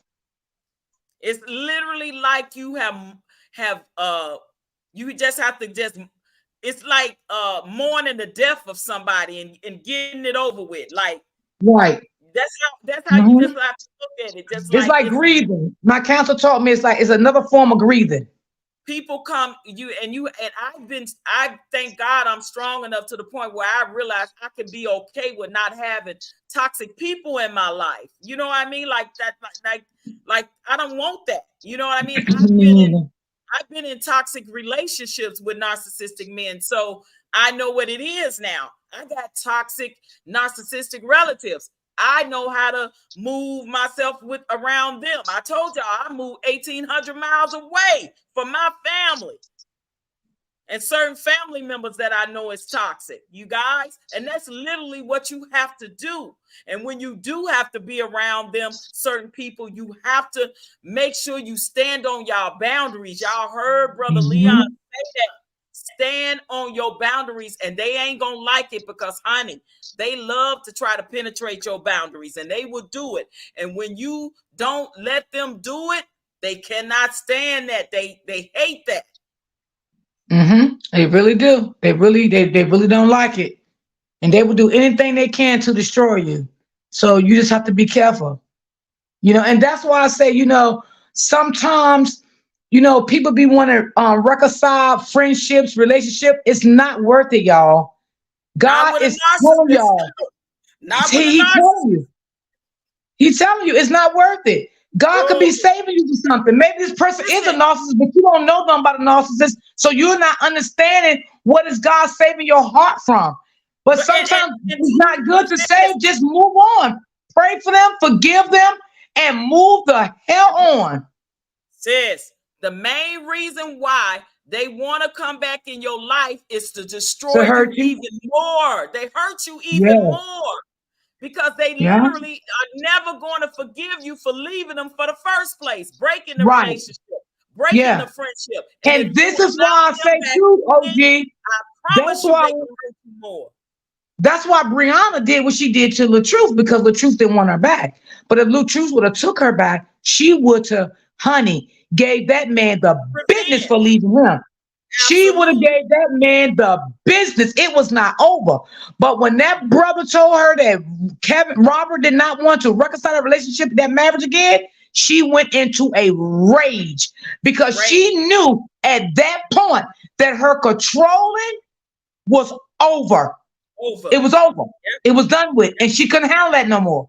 But her people does not see that. They don't see that. Well, the flying monkeys, the enablers, and the handlers, they'll never see it because, I told you 9 times out of 10, they either narcissistic themselves or they toxic at best. Right. Absolutely. Those type of people that feed off of that type of energy with people like that is either toxic at best or they either narcissist themselves. Right. Right. And they feeding off of that same energy.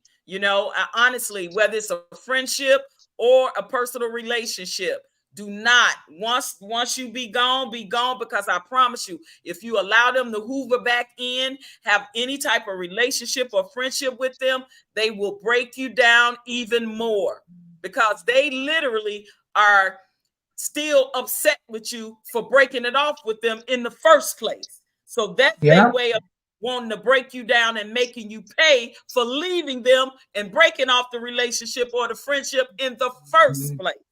Yes. And yes, they do have a very bad temper. Their temper is, oh my God, they have a very bad temper. Yes, their temper is out of control. Especially if they overt, and she's overt. She's overt, literally. Like I promise you, if I played the recording of the ugly, nasty, mean, vulgar voicemail she left me, will blow y'all mind. Blow your mind. She's definitely overt, and she's but don't give her no traffic. Don't give her no traffic. Absolutely, like Brother Leon said, I know the way I have to fight. I know the way I have to fight, and I had no problem doing that. That's why, I interviewed him before and I cammed up. I have no problem. I'm on social media and I cam up most of the time when I'm on platforms and stuff for the most part, especially when I do interviews. I'm not afraid. I have learned. I got this now. I have learned to fight back. I have learned to not be afraid. I have learned to stand up on my own too. And I wasn't always there, especially in personal relationships, right? Because I didn't know what a narcissist was. I didn't know, I just thought, back in the day, we just called these very, very type of men, oh, he a big old H, or he a big old womanizer, or what, what I mean? That's what we called them back then. Yeah. But that behavior and pattern is definitely someone that has the actual narcissistic personality, the actual disorder. That is the difference than just being narcissistic. Absolutely. I could be a little narcissistic and selfish today and say, I'm gonna treat myself. I ain't gonna do this, but I'm gonna buy me this, and it's all about me today. That may be a little narcissistic, right? Or I ain't gonna do this. I'm gonna do this, or whatever. Or you accomplish something. Or you patting yourself on the back, yay, whoop whoop. That's that may be portrayed as a little narcissistic, right? But when it comes to the disorder, that's a whole total different thing, because you literally become someone else in relationships and friendships. You become someone else. You love bomb in the friendship by portraying yourself as this nice, kind, loving friend that want to be there for them and all of this and that. And then when they take that mask off and show who they really are, they never there for you. They only want you to be available when they want you to be for them. They never want to support anything you do. They're jealous of all of anything you've accomplished, and they low-key talking about you behind your back to your other friends. And it's crazy. It's crazy. But that's how they portray themselves in your life. And this is friends, family members, and even your close personal loved ones, guys. They are absolutely. No one's exempt. I must be clear. No one is exempt from this. Correct. Girl, y'all done laid it out. Yes. Y'all done put it I'm out glad. here I hope today, everybody, and I see I got some new people in the chat. I hope y'all subscribe to my channel, come back, and we talk about a lot of things over here. And I'm not drama, y'all, because I know a lot of people don't like all that drama. I'm not dramatized. I don't get in a lot of stuff. I don't like it. For the most, I'll try to be respectable, because I am an empath. So I don't, like all that, drama and stuff like that. But we do have some good times over here now. We get a full panel sometimes, and we does have some good times over here. I want to share something real quick, D, before we let it down. Sure, no problem, DM. Go Since ahead. I'm learning about this stuff right here, I took the time to look up. There's 14 different types of narcissism. Now, there could be more. But I'm gonna just read them down, and it's a lot more. I want everybody to do your research and homework for the next time we come back. But right, I'm gonna read out. But before you do that, D, I want to say, even though you're gonna read them out on a single base, I just found out from my therapist that a narcissist can be two or more, or a combination of all of those. Right. No, we did the narcopath because it's a sociopath. We did that with Miss White. But what I wanted to touch on, what he said, he was an overt, and he was a malignant, right? So yes. I had to do some research. I started hearing these terms. Like my ex associate. She's overt and she's malignant. And then I heard grandiose, right? So all of these things are different types of narcissism. But let me just read them out. And this is just on the narcissism, not. And my OG's right. Now we know that they're combinations, so we're gonna get into those too, because with the saga, we know the girl that we're dealing with now, like Onya, she is now. We understand she's a narc as well as a sociopath. So that's a narcopath. Woo! But yeah, she's a narcopath. this right here in this narcissism family, everything that has a narc associate to it, one of them is an overt narcissism, a covert narcissism, Open book a laughing. hyper vigilant narcissism, grandiose narcissism, exhibitionist narcissism, a sexual narcissism, a vindictive narcissism, a malignant narcissism, antagonistic narcissism, somatic narcissism, a cerebral narcissism, a spiritual narcissism. Now that just came up on. I didn't even know that was one of them. But it's a spiritual narcissism. That's the one I talked about when I first came on this platform. I talked about a lot of pastors and preachers and deacons and women in the church. Most of these people are spiritual narcissists, especially the mega church pastors. Most of them are your mega church pastors. That's a fact. And these are the last two I'm going to read off. The communal narcissism, because he said that today. Communal and a healthy narcissism, which y'all speak on as well. So I'm going to do a little deep dive into all of these different narcissisms on the narc side of things. Not so much, I'm not going to so much go as far as doing the combinations just yet, but I want to really get this information in my spirit on what these different types of narcissism, how they interact with just normal life and with people, and how they take advantage of certain situations. So I want to know the behavior of these different. So D-Ham, why don't you do your homework on it, and the next time we do the live, you bring all your stuff up to the live. I don't want to take over the live. I just want to know what the hell I'm talking about. Yeah, I'll give a short. Just ask questions. Yeah, I want to know what I'm talking about. When I hear things, it triggers my I want to find out what this is all about. So it just makes me want to understand it deeper. I'm telling you, DM, I feel you. I was the same way. That's why I went on this quest of research, of wanting to know and study more about it and read and research. I'm telling you, I literally got engulfed in learning it. I'm gonna just give you a synopsis of. I think I said it before, but the communal narcissist is a person, man or woman, that literally will do so much for the community. They raising money, fundraisers. They all on their social media. We raise this money for children, for cancer research, for this, that, and the other.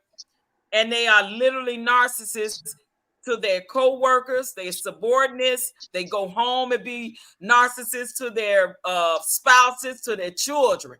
But on social media and you will see them in the light and think they the most kindest, loving, givingest person.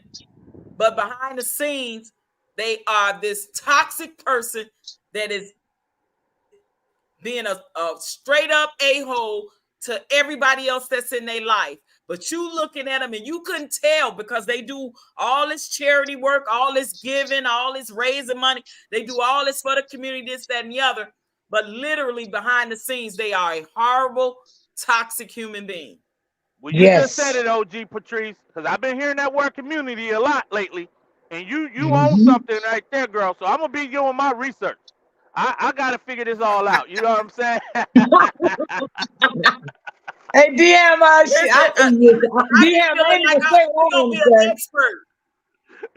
We're going to be an expert when it's over. We're going to be able to diagnose people like we psychiatrists.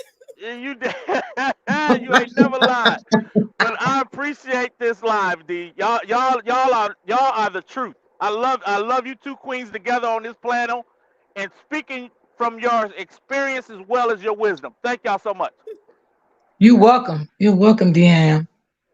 Absolutely. So I hope everybody enjoyed the live. We will be doing another live. I got to get with OG and see when the next time is good for him. And it's probably gonna be on a Saturday again. I'll be doing a thumbnail again when the next live is coming up. And I hope everybody that enjoyed it. Because y'all know I don't do Good. live on Saturdays, but I did this for y'all. I did this for y'all because I really want y'all to meet him. I want y'all to hear this from a man perspective now, not just for us women, you know. So yeah. And yeah, I would love to get with him too, OG, about my book. Okay. Okay. Yeah. Just reach out and I'll get you in touch with him. And I want to thank you, sister, for allowing this opportunity in this interview and allowing me to be a part of it. And I hope you don't think that I was overstepping my bounds or over talking and No, things like that. no, you was good. At any Because time, I'm just a lot of things that he said, I'm gonna tell you like this. A lot of things he said, it did trigger me, but I helped my compulsion. You feel me? Because out of respect, he was a man enough to come forward to talk about it. yeah, You know what I mean? yeah. And as you continue to grow this platform, sis, this is your part of your therapy too, and you getting stronger and stronger every day in it. And you getting there, and you're going to be there. You're going to be able to stand on it 10 toes down and not, you know what I mean? I know what it is like to come from that narcissistic abuse from a mate, right? It's a different kind of hurt and experience. People don't realize that empaths experience is different. It just hits different, and it takes a minute. But you get in there, and you will be there. You will be back strong, and you will be back the D that you once was before you got with that person, that narcissist, right? You'll get there, Yes. sis. And this platform and the support system you have with your chat, your subscribers, and people that come on a panel like myself and Nadia Ham and the others, we here to be a support system for each other. Yes. Yes. And I wanted to chat, empaths, we endured a lot of trauma too. My childhood was not good. And I shared that with y'all before. My childhood was not good. I endured a lot of pain and suffering coming up as a child, but I took the right path. I didn't take the wrong path. That's the difference from me. You know what I'm saying? I chose to take a loving path to help people. Some people take the wrong path. I didn't take that path. But I just want y'all to know I'm not perfect. And I came from a narcissistic family. Okay? I was hurt in a lot of ways. Okay? I was mentally abused, mentally put down, verbally talked shit about all the time. I didn't feel loved. I feel like I was a sheep goat. I felt like a lot of things. So I want y'all to know that. I just want y'all, I don't want y'all to think that, I come on my platform and I act like, I came from a good family, this and that, because no, I did not. I had my ups and downs. Also, I never talked about the real truth, what I really went through. But I'm letting y'all know I did have a lot of childhood trauma in my life too. Yeah, and sis, I want to say, most of us have, you know what I mean? And even empaths, and people don't think that a lot of us haven't, right? The difference between us and the narcissist is the choice that we made to stay the people that we are and not become narcissists. Narcissists, based off of their trauma and dysfunction, they made a choice to become this person, and they still continue to be that person unless they realize that they need help and get the help and need it extensively. And if you become of age like Brother Leon at the age of 46, realizing that you are a narcissist, you always knew something was wrong, but you just didn't know what it was. Now you're diagnosed and you see those words indefinite on your medical records. And Because then what did I say too, D-Ham? D-Ham, you can vouch for this. When I first started talking about narcissistic behavior, I said I knew something was wrong with this fucking man, but I couldn't put my hands on it. I just took the abuse. I just took the abuse. But I knew something was not right there. And I just kept asking God to show me what is wrong with him. Why is he doing this? Why is he going rages? Why is he cheating? Why is he sleeping with 3 and 4 women at one time? Like, oh my God, I can tell y'all some stories that will blow y'all mind. We as a black community, we tie all of these terminologies up into crazy. So we got family members, we call them crazy. Yeah. We got some our spouse, we just call them crazy. Oh, you crazy. Oh, girl, you crazy. You know, but we didn't know how crazy. You know what I'm Yeah. saying? We didn't know Or we how didn't know deep what it this thing go. was. Yeah. Yeah, we didn't know what it was. You know, like we knew, like say for instance, you know somebody in your family that, you know, maybe what's called schizophrenic because they talking to themselves, they having Uh-huh. psychosis break. So we know that. So that's that, you know, that's crazy Uncle Charlie or crazy Aunt Sally, you know, that keep her in the room, keep the door closed, feed her, you know, let her get a shower, bath, change her clothes, but keep her in that room, right? Because we know she crazy, she crazy, she crazy. She come out, she may say something crazy, go back in the room. But when you see people, what you think that are functioning people, they got jobs, they got relationships, they got houses, they got cars, they got children, they got you thinking they pretty normal, but they really not. Right? Right. Because first you see a person that you think is a nice person, is a good person, has empathy, has a heart, you know, but then once that mask come off, there's it's Mm-hmm. blank. It's blank. It's nothing there. It's no emotion, no empathy, no sympathy, no consideration, no kindness, no love, no generosity. They are literally demonic human beings. That mask come off. It's like you know, that movie, The Mask. Like literally, you see they go from this to that, like in 2.5 seconds. The minute they don't see you in a light anymore as being what they figure come off, you guys, and you gonna see the narcissistic rage, the narcissistic injury, the smear campaign, the gaslighting, the discard, the deflecting, the blame shifting, the breadcrumbing, the stonewalling, the addiction, the ghosting, the hovering. I can go on and on with these terminologies. They're going to do it all to you. Like literally, to me, some of the worst is the gaslighting, the deflecting, the discard, and the ghosting. Because the gaslighting, they will literally have you questioning your own Your reality. own self. Yes. Mm-hmm. You You would will actually think literally something is question. really wrong with you because Yeah, I did. I always thought something was wrong with me. they And I always tried to fix it myself. I'm like, no, well, you maybe didn't do it that. is me. You didn't do that. You didn't see that. I didn't do that. I Thank you, didn't say that. sunshine. I didn't be that. Literally, you be like, well, I could have wait. Well, I thought no. See, that's what's wrong with you. You're crazy. See, that's another gaslight tactic. See, I keep telling you, you need to go see somebody. You need to go talk to somebody because something wrong with you. That's the deflecting that they do and the gaslighting. And you be Right. in these toxic relationships, you become somebody else. You look up one day and you look at yourself in the mirror and say, where the hell am I? Who am I? Mm-hmm. Because they suck everything out of you. They are so exhausting. It is so exhausting to be in a relationship with a narcissist. And you will start thinking you're not pretty no more.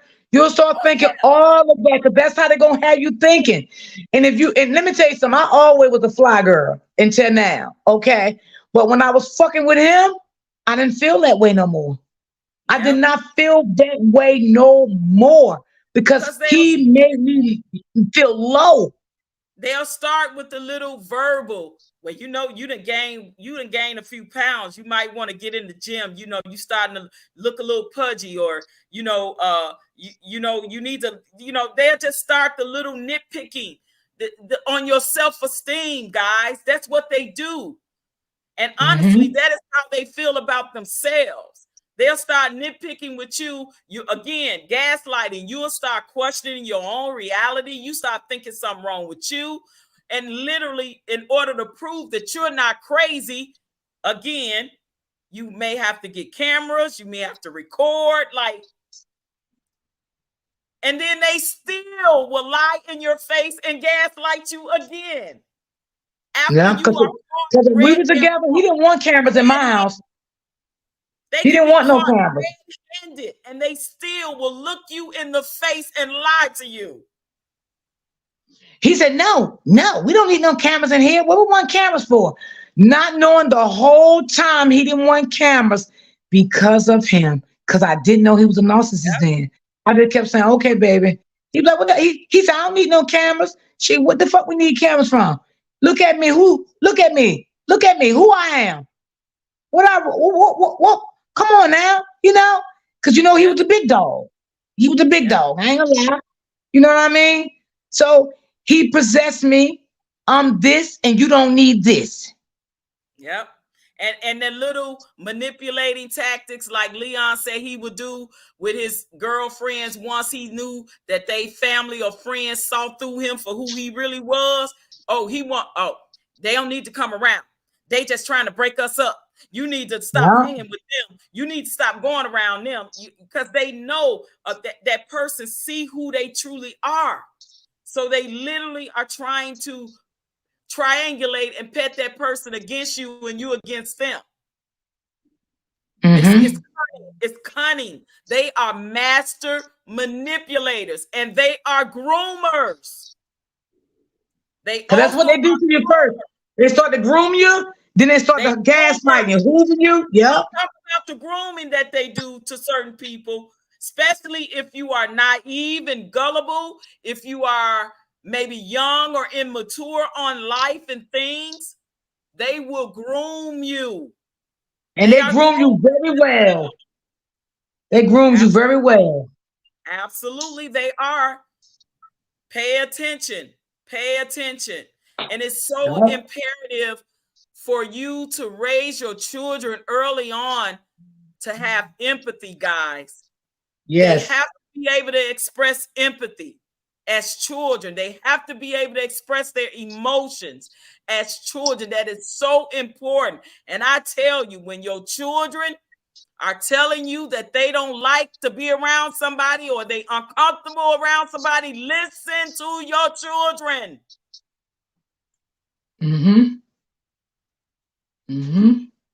Listen to them. Don't. I grew up in a generation, you can't say nothing to grown folks. Keep your mouth shut.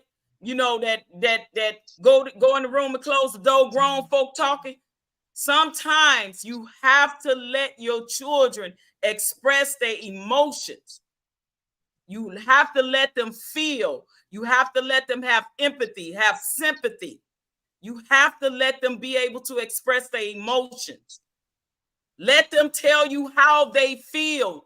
Do not shut them down. Do not abuse them verbally because they're expressing themselves.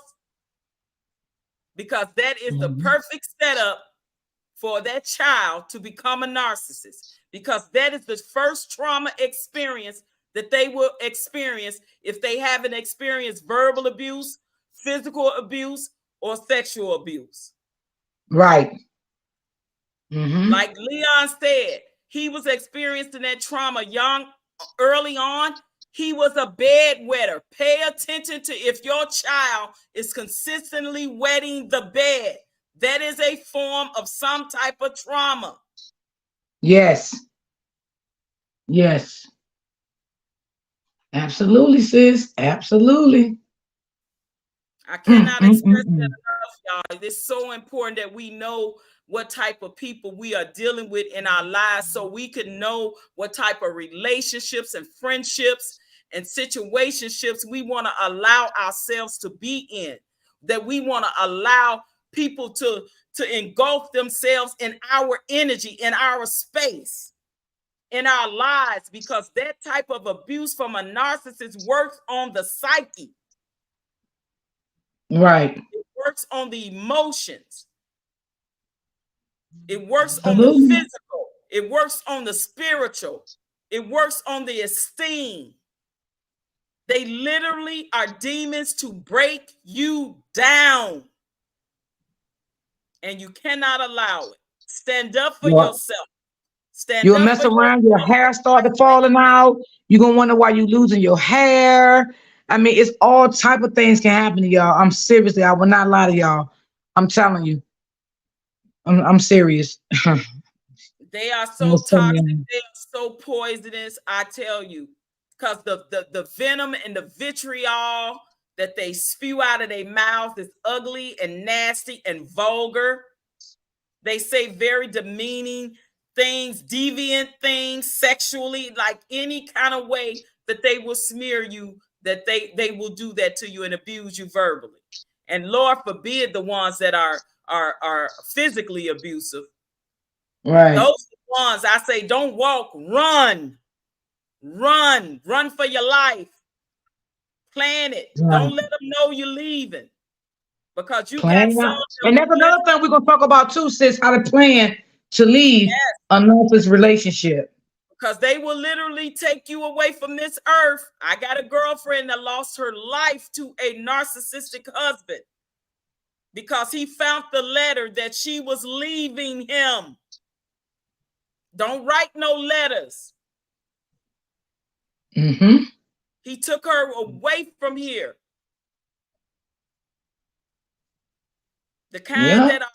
that are physically abusive, it start off with the push, then the push go to the shove go to the slap go to the fist go to the beans, and the beans go to the unaliving. They don't stop, they escalate. Mm-hmm. Yeah. She ain't lying. I really want you all to get it. If you know somebody that even know somebody that is in this type of relationship, you can't just blurt it out to them and go to them and they're like, yo, so-and-so is a narcissist and you need a lot. You have to slowly have that conversation with them about being in a toxic relationship and what they need to do and get them some help and get therapy. Because when you come out of a narcissistic abusive relationship, you are a victim of narcissistic abuse. Yes. You are a victim of narcissistic abuse. Whether it's verbally, emotionally, spiritually, physically, sexually, because listen, the sexual deviant kind, they will have you doing things you don't want to do, immoral things that you know if it makes you uncomfortable, you don't want to do. And then you will do it to keep them because you don't want them to go outside the house to do it. But little do you know, they doing it anyway. Mm-hmm. They still going out the house to feed their supply of sexual deviant gratification.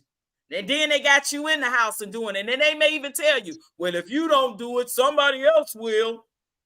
And then you find yourself doing things that is immorally wrong for you, makes you uncomfortable to please them and keep them there. Yep. Those are So the I hope, sexual I hope this deviant. live did. I hope this Those are live the did educate sexual y'all. deviant narcissists, you guys. And I'm telling you, they just as dangerous. Like he said, before you know it, what Leon say, I hear you watching porn with me, knowing that you ain't never been that type of person. And they will. Knowing that that goes against all your And moral they never values. say, oh no, a narcissist won't make me do this. Yes, they will. Yes, they will. You'll be so deep in love with them, baby. Yes, they will. Yeah, because you're trauma bonding with them and they trauma bonding with you Yeah. because they got you where they want you and you don't want them to leave. It's insane. Right. Imagine that. It's literally when I dug into the psychology of it, I was like, this is some really crazy stuff.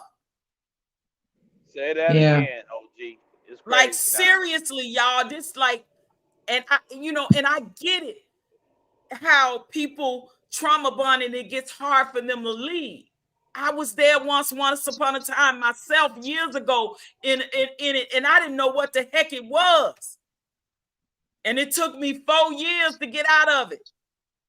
Mm-hmm. I was in my 30s then when that happened. And then still even growing older and not knowing and coming across these type of men and these type of people in my family and these type of friends. I'm like, what? Why they so toxic? Why they Right. always in drama? Why they always like, what's wrong with them? What's wrong with them? Something wrong with them. Something Yeah. wrong with them. And Yeah. Cause we don't do that.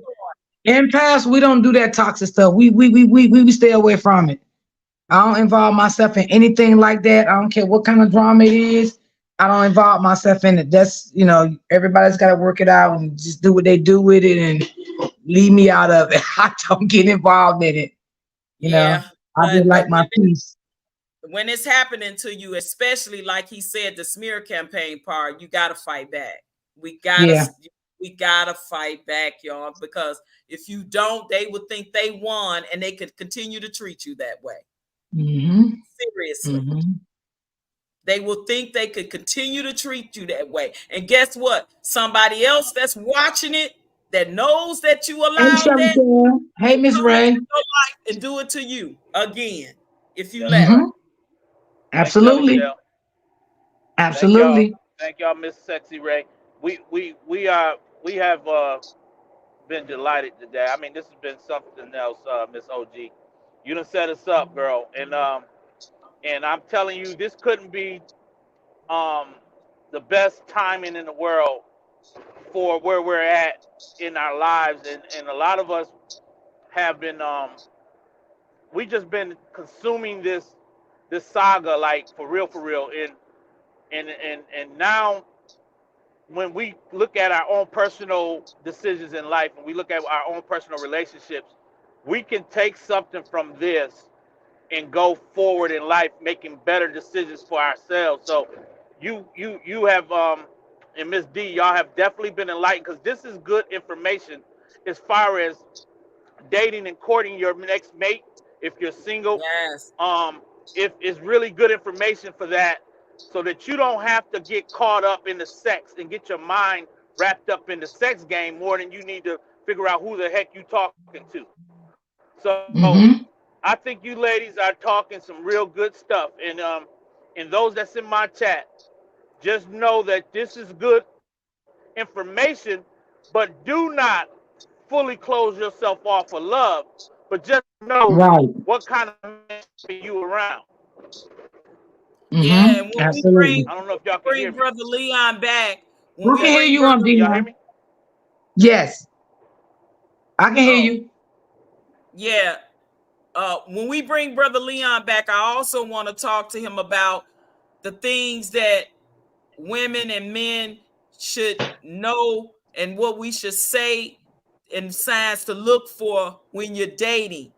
Like, don't give out too much information. Just talk about surfacing. Like, he will literally break that down because a lot of My times when bad. you're dating, you miss the mark because Uh huh. we don't ask the right questions. So I definitely want to Right. bring him back and talk about that Because too. you When have you to you can't give a narcissist everything about you. You got to give them a little bit. You cannot just open up to them Yeah. soon as you meet them. You have to stay quiet. Ask them one thing, see how they're going to respond to it. Meaning they're going to respond to outrage. You have to be quiet. You can't talk when they're talking. There's a lot of things you can't do when you're asking them a question. You can't put too much on them because they're going to shut down. You know what they're going to think?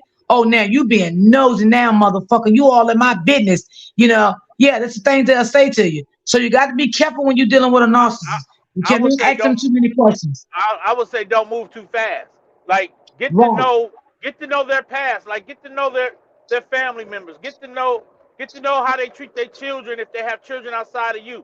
Get to know why in the world did the relationship last? What happened in that? Like you may not need to know everything, but as you get to watch this individual interact and put on his or her representative, you get to now try to get behind that representative because they gonna have their representative on. It may last a year, so facts. don't rush. You should right, be you should right, be DM married within a absolutely. year anyway with no person. You better take your DM time. right there, you said a word right there because when you said ask them about see, because a lot of times we like to say, I don't want to know nothing about their past relationship. That didn't have nothing to do with me. No, you better ask the surface No, you question. better ask. You You better ask and save your life. You better ask. Well, cause see, we women sometimes, well, he treated her like that. I'm different. I don't roll like he ain't gonna treat me like. No, you better ask how many times you been married. What happened in those marriages? Why did your marriage end? If you don't mind, you ain't got to go in deep detail, but like what happened? Was there abuse involved? Like, because if they get to blaming everybody but themselves and taking no accountability and ownership in none of those relationships or marriages, 9 times out of 10, that's a red flag. Yes. Man, it's crazy out here how you can get fooled by somebody's persona and they ain't who you thought they were.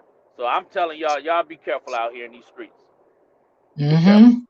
That's all, bro. You said it for real. And It's I just hope and pray y'all really enjoyed this live. I hope y'all did. I hope y'all really enjoyed this live. I did too. Yes. Thank you again, sis. I appreciate it, D-Ham. Thank you for coming up on the panel. Look, being man enough and brave enough to come up here with us 2 women and have this conversation. Like, you brave, You're right boy. now. I'm telling you, I'm learning. I'm learning now. I'm learning. You listen, men need to listen too, because it's narcissistic women. Right? Oh yeah. Oh yeah. Y'all talking about one consistently on this platform. So men, beware, men. Yes. Yeah. So I hope everybody enjoyed the live. I'm going to end because I don't stay too, I don't go live on Saturday. So I'm not going to stay up here all day. All right. Bless Queens. Bless Queens. Y'all have a blessed day. All right, G. All right, sis. I'm going to let you close out again. Hey, OG Patrice, please give Mr. Walker my information. If you he may share it with you. And because he said he would like to have it. So that would be good. I'm okay with that, okay? All right. Okay. All right. Thank you, D-Ham. Y'all be blessed. All right. And I love y'all, chat. I will see y'all on Tuesday. I will not do a live tomorrow or Monday. Okay, because Monday is a holiday. So being that I went live today, I'm going to take Monday off, but I definitely will be back Tuesday. I will see y'all at 12:45 Tuesday. If anybody want to bless my Cash App, you could. I would definitely much appreciate it.